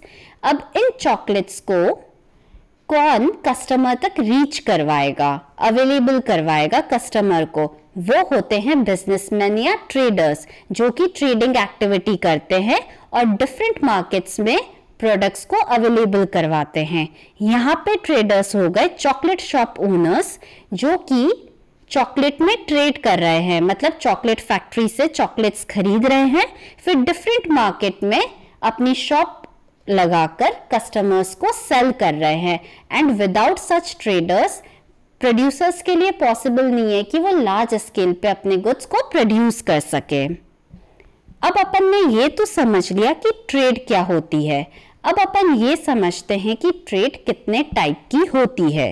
So basically trade दो टाइप की होती है, internal trade and external trade. Internal trade को हम डोमेस्टिक ट्रेड या होम ट्रेड भी कहते हैं, जहाँ पे जो गुड्स एंड सर्विसेज हैं वो ट्रेड होती है with in a country, with in the geographical boundaries of a country. जैसे इंडिया में हमने गुड्स परचेज किए और इंडिया में ही हमने गुड्स को सेल किया, मतलब हमने डोमेस्टिक या इंटरनल ट्रेड की। अब इंटरनल ट्रेड दो तरह की होती है, wholesale trade and retail trade. Wholesale trade मतलब जहाँ पे गुड्स परचेज एंड सेल होते हैं लार्ज क्वांटिटी में, और जो लोग होलसेल ट्रेड करते हैं उसे होलसेलर बोला जाता है।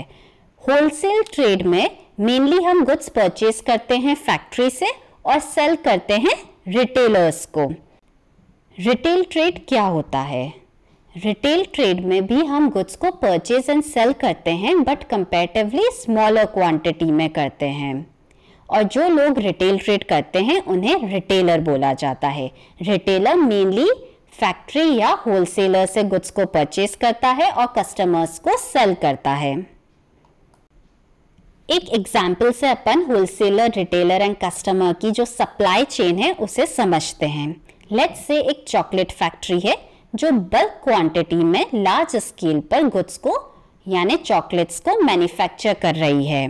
अब जो होलसेलर है, मतलब कि जो होलसेल ट्रेड कर रहा है, वो लार्ज क्वांटिटी में चॉकलेट्स को परचेज करता है फैक्ट्री से और उन्हें सेल करता है रिटेलर्स को। Let's say wholesaler A and wholesaler B ने चॉकलेट्स परचेज की चॉकलेट फैक्ट्री से और उन्हें आगे सेल किया रिटेलर्स को।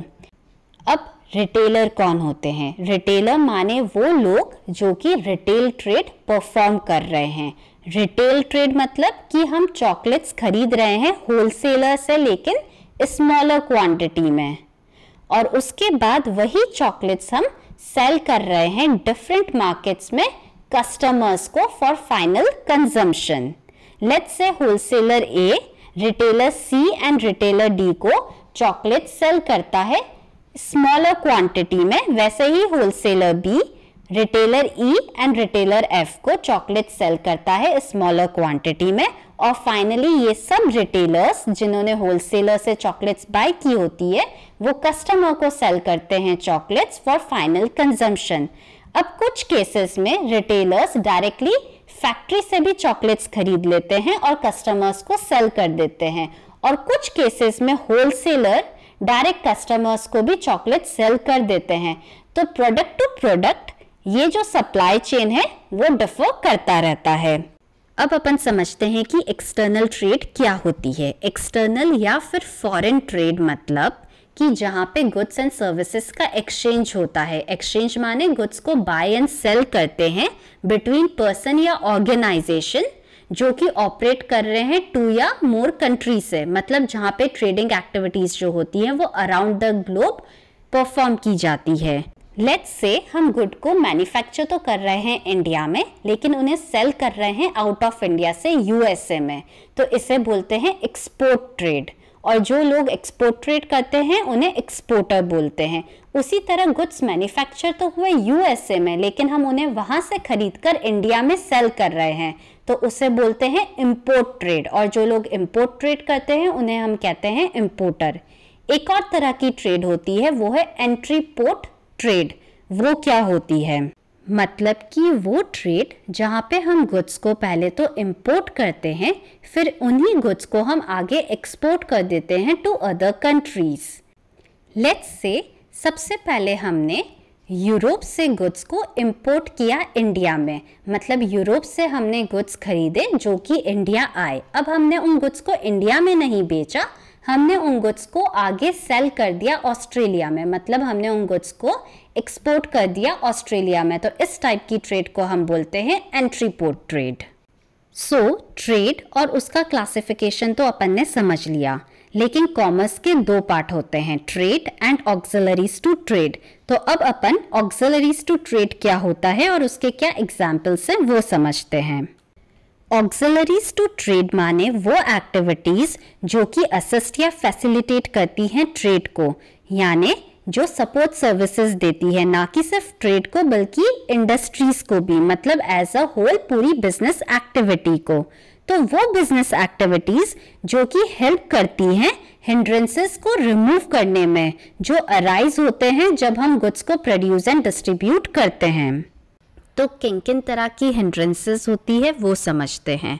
लेट्स से आप टीवी का बिजनेस कर रहे हैं, लेकिन आप सारे टीवी एक साथ तो सेल नहीं करते हैं। जब जब टीवी का डिमांड होता है तब तब हम टीवी सेल करते हैं। दस हमें टीवी को स्टोर करना पड़ता है, तो वेयरहाउसिंग के थ्रू हम टाइम यूटिलिटी क्रिएट करते हैं by way of storage facilities.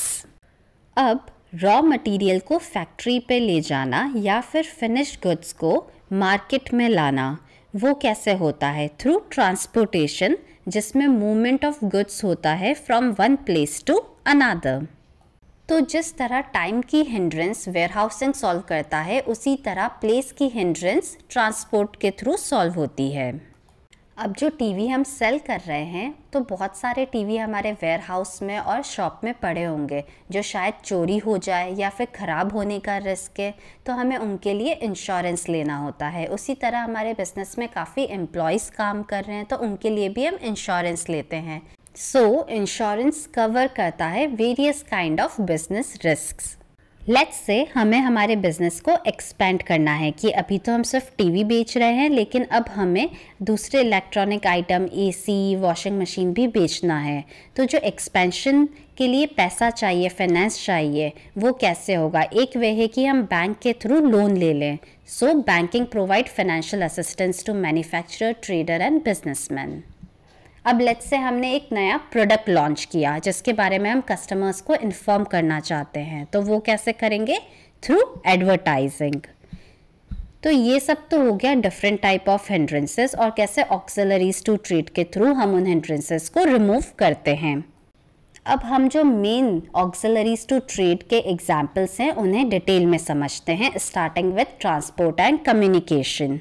आजकल जो भी गुड्स मैन्युफैक्चर होते हैं वो मेनली फैक्ट्री में होते हैं जो काफ़ी रिमोट लोकेशन पर होती है, या फिर हम कोई नेचुरल रिसोर्सेज ग्रो कर रहे हैं तो वो भी हम एक पर्टिकुलर लोकेशन पे होती हैं।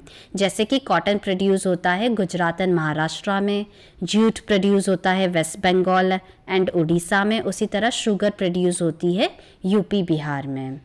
तो अब टी का एग्जाम्पल लेते हैं कि टी मेनली प्रोड्यूस होती है आसाम में, लेकिन टी कंज्यूम तो ऑल ओवर इंडिया होती है। अब टी प्रोड्यूस कहाँ हो रही है? वो है आसाम, जो कि हो गया प्लेस ऑफ प्रोडक्शन, लेकिन T consume all over India, different part of India में हो रही है। तो थ्रू ट्रांसपोर्ट हम ऑब्स्टिकल ऑफ प्लेस को रिजॉल्व करते हैं, और ट्रांसपोर्ट हम करते हैं रोड के थ्रू या फिर रेल या फिर कोस्टल शिपिंग के थ्रू।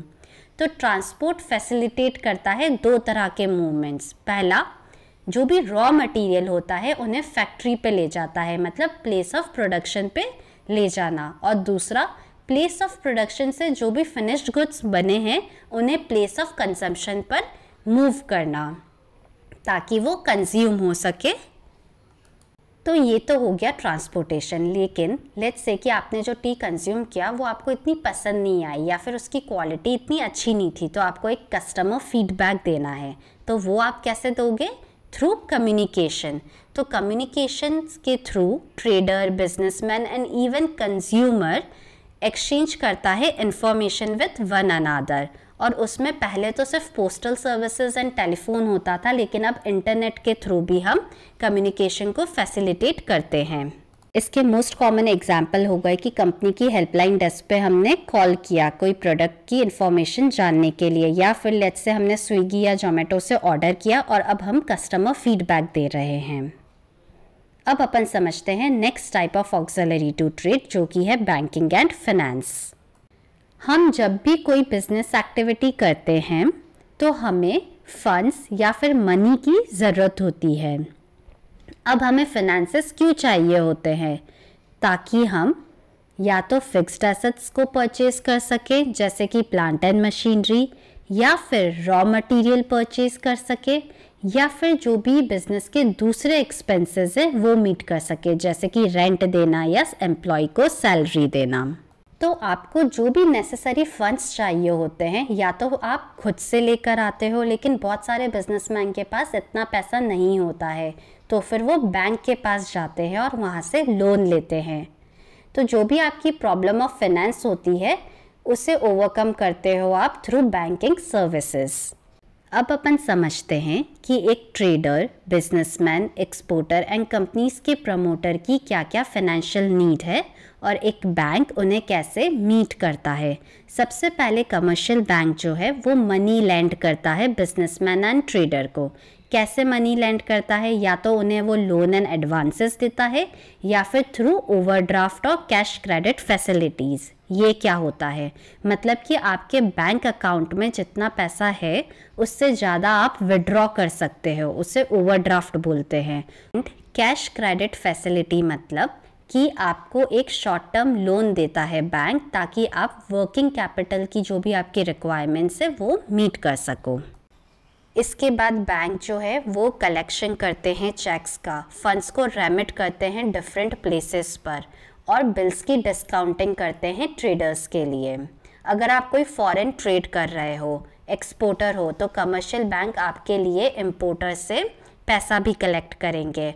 एंड बैंक्स प्रमोटर्स को भी हेल्प करते हैं कि वो पब्लिक से पैसा रेज कर सके अपनी कंपनी के लिए। कैसे? By way of initial public offering, IPO। जब पहली बार किसी शेयर मार्केट में शेयर लिस्ट होता है तो उसे IPO बोलते हैं, जिसके लिए काफ़ी लीगल और स्टॉक मार्केट की फॉर्मेलिटीज़ फुलफिल करनी होती है, जो कि बैंक्स करते हैं। नेक्स्ट ऑक्सिलरी टू ट्रेड है इंश्योरेंस। अब हर बिजनेस में कुछ ना कुछ रिस्क होती है, तो किन तरह की रिस्क में आपको इंश्योरेंस प्रोटेक्शन दिलाता है वो सारे केसेस समझते हैं। लेट्स से आपकी जो भी ऑफिस की बिल्डिंग है या फैक्ट्री है उसमें आग लग गई, या फिर आपका वेयर हाउस में या शॉप में जो भी सामान पड़ा है वो चोरी हो गया, तो आप उसके अगेंस्ट इंश्योरेंस ले सकते हैं। आप रॉ मटेरियल को फैक्ट्री ला रहे हैं या फिनिश गुड को आप मार्केट ला रहे हैं, लेकिन बारिश हो गई और आपके गुड्स डैमेज हो गए, तो आप उनके अगेंस्ट भी इंश्योरेंस ले सकते हैं। एंड लेट्स से आपके बिजनेस में कुछ लोग काम कर रहे हैं, तो आप अपने एम्प्लॉयज़ के लिए भी इंश्योरेंस ले सकते हैं, जैसे कि आपने लाइफ इंश्योरेंस ले लिया। तो बेसिकली एक प्रीमियम अमाउंट पे करके जो भी आपके बिजनेस में लॉस या डैमेज होता है या फिर आपको कंपनसेशन चाहिए किसी इंजरी या एक्सीडेंट का, तो आप इंश्योरेंस कंपनी से रिकवर कर सकते हैं। अब अपन समझते हैं next type of auxiliary to trade, जो कि है वेयर हाउसिंग। अब हमें ये तो पता है कि फैक्ट्री में जो भी गुड्स होते हैं वो लार्ज क्वांटिटी में बल्क में प्रोड्यूस होते हैं, लेकिन गुड्स जो सेल होते हैं वो एकदम इमीडिएटली सेल नहीं होते हैं। सारे के सारे गुड्स आप एक साथ नहीं बेचते हो। जब जब आपके प्रोडक्ट की डिमांड होती है वैसे वैसे आप गुड्स को सेल करते हो। तो जितने टाइम तक कि आपके गुड्स सेल नहीं होते हैं हमें उन्हें स्टोर करके रखना पड़ता है, जिसके लिए हमें वेयर हाउस चाहिए होते हैं। लेट्स से अमूल के प्रोडक्ट्स हैं जो कि मैन्युफैक्चर तो होते हैं आनंद गुजरात में, लेकिन कंजम्पशन उनका होता है ऑल ओवर इंडिया। अब वो कंजम्पशन भी एक बार में इमीडिएटली नहीं होता है, जब जब कस्टमर को इच्छा होती है, ज़रूरत होती है, तब तब वो शॉप पे जाकर अमूल के प्रोडक्ट्स खरीदता है। तो वेयर हाउसिंग हेल्प करता है बिजनेस फर्म्स को स्टोरेज की प्रॉब्लम को ओवरकम करने में, और वो फैसिलिटेट करवाता है कि जब भी किसी प्रोडक्ट की ज़रूरत हो एज एंड व्हेन वो उसे अवेलेबल करवाता है। और हमें स्पेशल अरेंजमेंट करने चाहिए कि जो भी गुड्स वेयर हाउस में पड़े हों वो लॉस या डैमेज या चोरी ना हो, मतलब हम इंश्योरेंस ले सकते हैं उनके अगेंस्ट। लेट्स से एक टॉय फैक्ट्री है जो कि लार्ज स्केल पर टॉयज़ को मैन्युफैक्चर करती है।